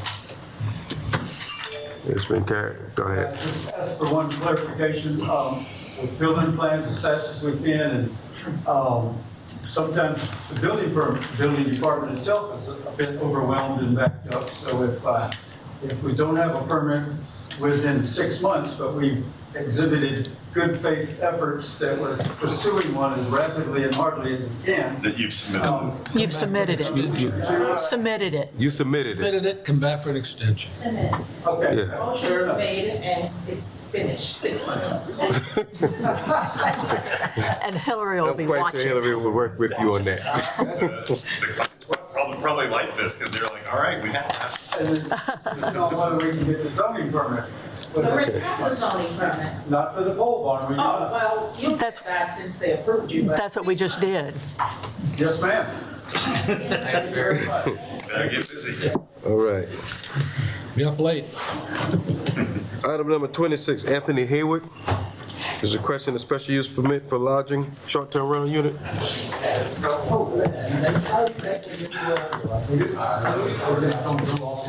Good evening, Hold on council. one moment.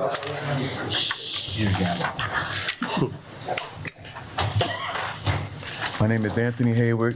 I am here for a special permit for short-term rental on my property, 54 Alston Road on Ladies Island.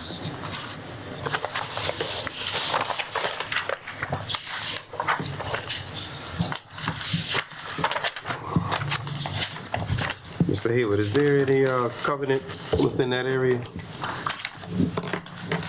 No, not at all.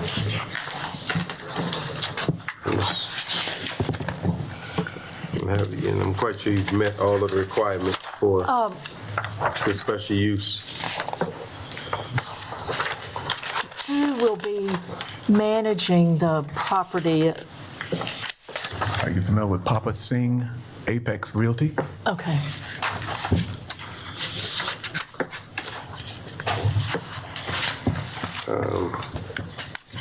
You gonna come down and visit us every so often? Every couple months. Got the grandchildren. Yeah, okay. Oh, New York. You have a staff. It seemed like that. Oh, here's the staff one.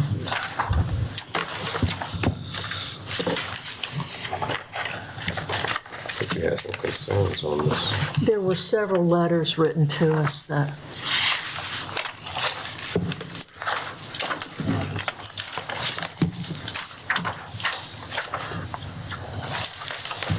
so you're sort of right there on the corner of Alston and Sam's Point. Corner? No, it's not. No. It's not on the corner, it's further back there. Individual that complained. Oh, okay. All the way down.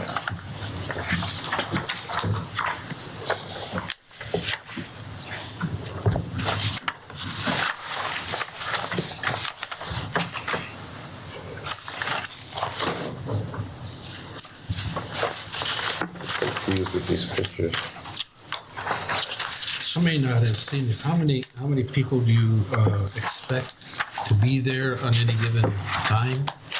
Max of 5. Max of 5? You probably have that here. Yeah, they do. Yeah, so On the application, it says that on the bottom. everything's,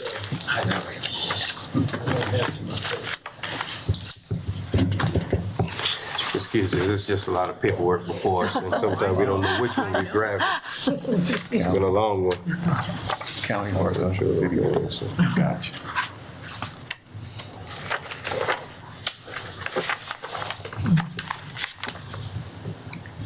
see on your application, it's a 3-bedroom, 2 bath, yes. 2 bath? Okay. And your max number of guests is 5?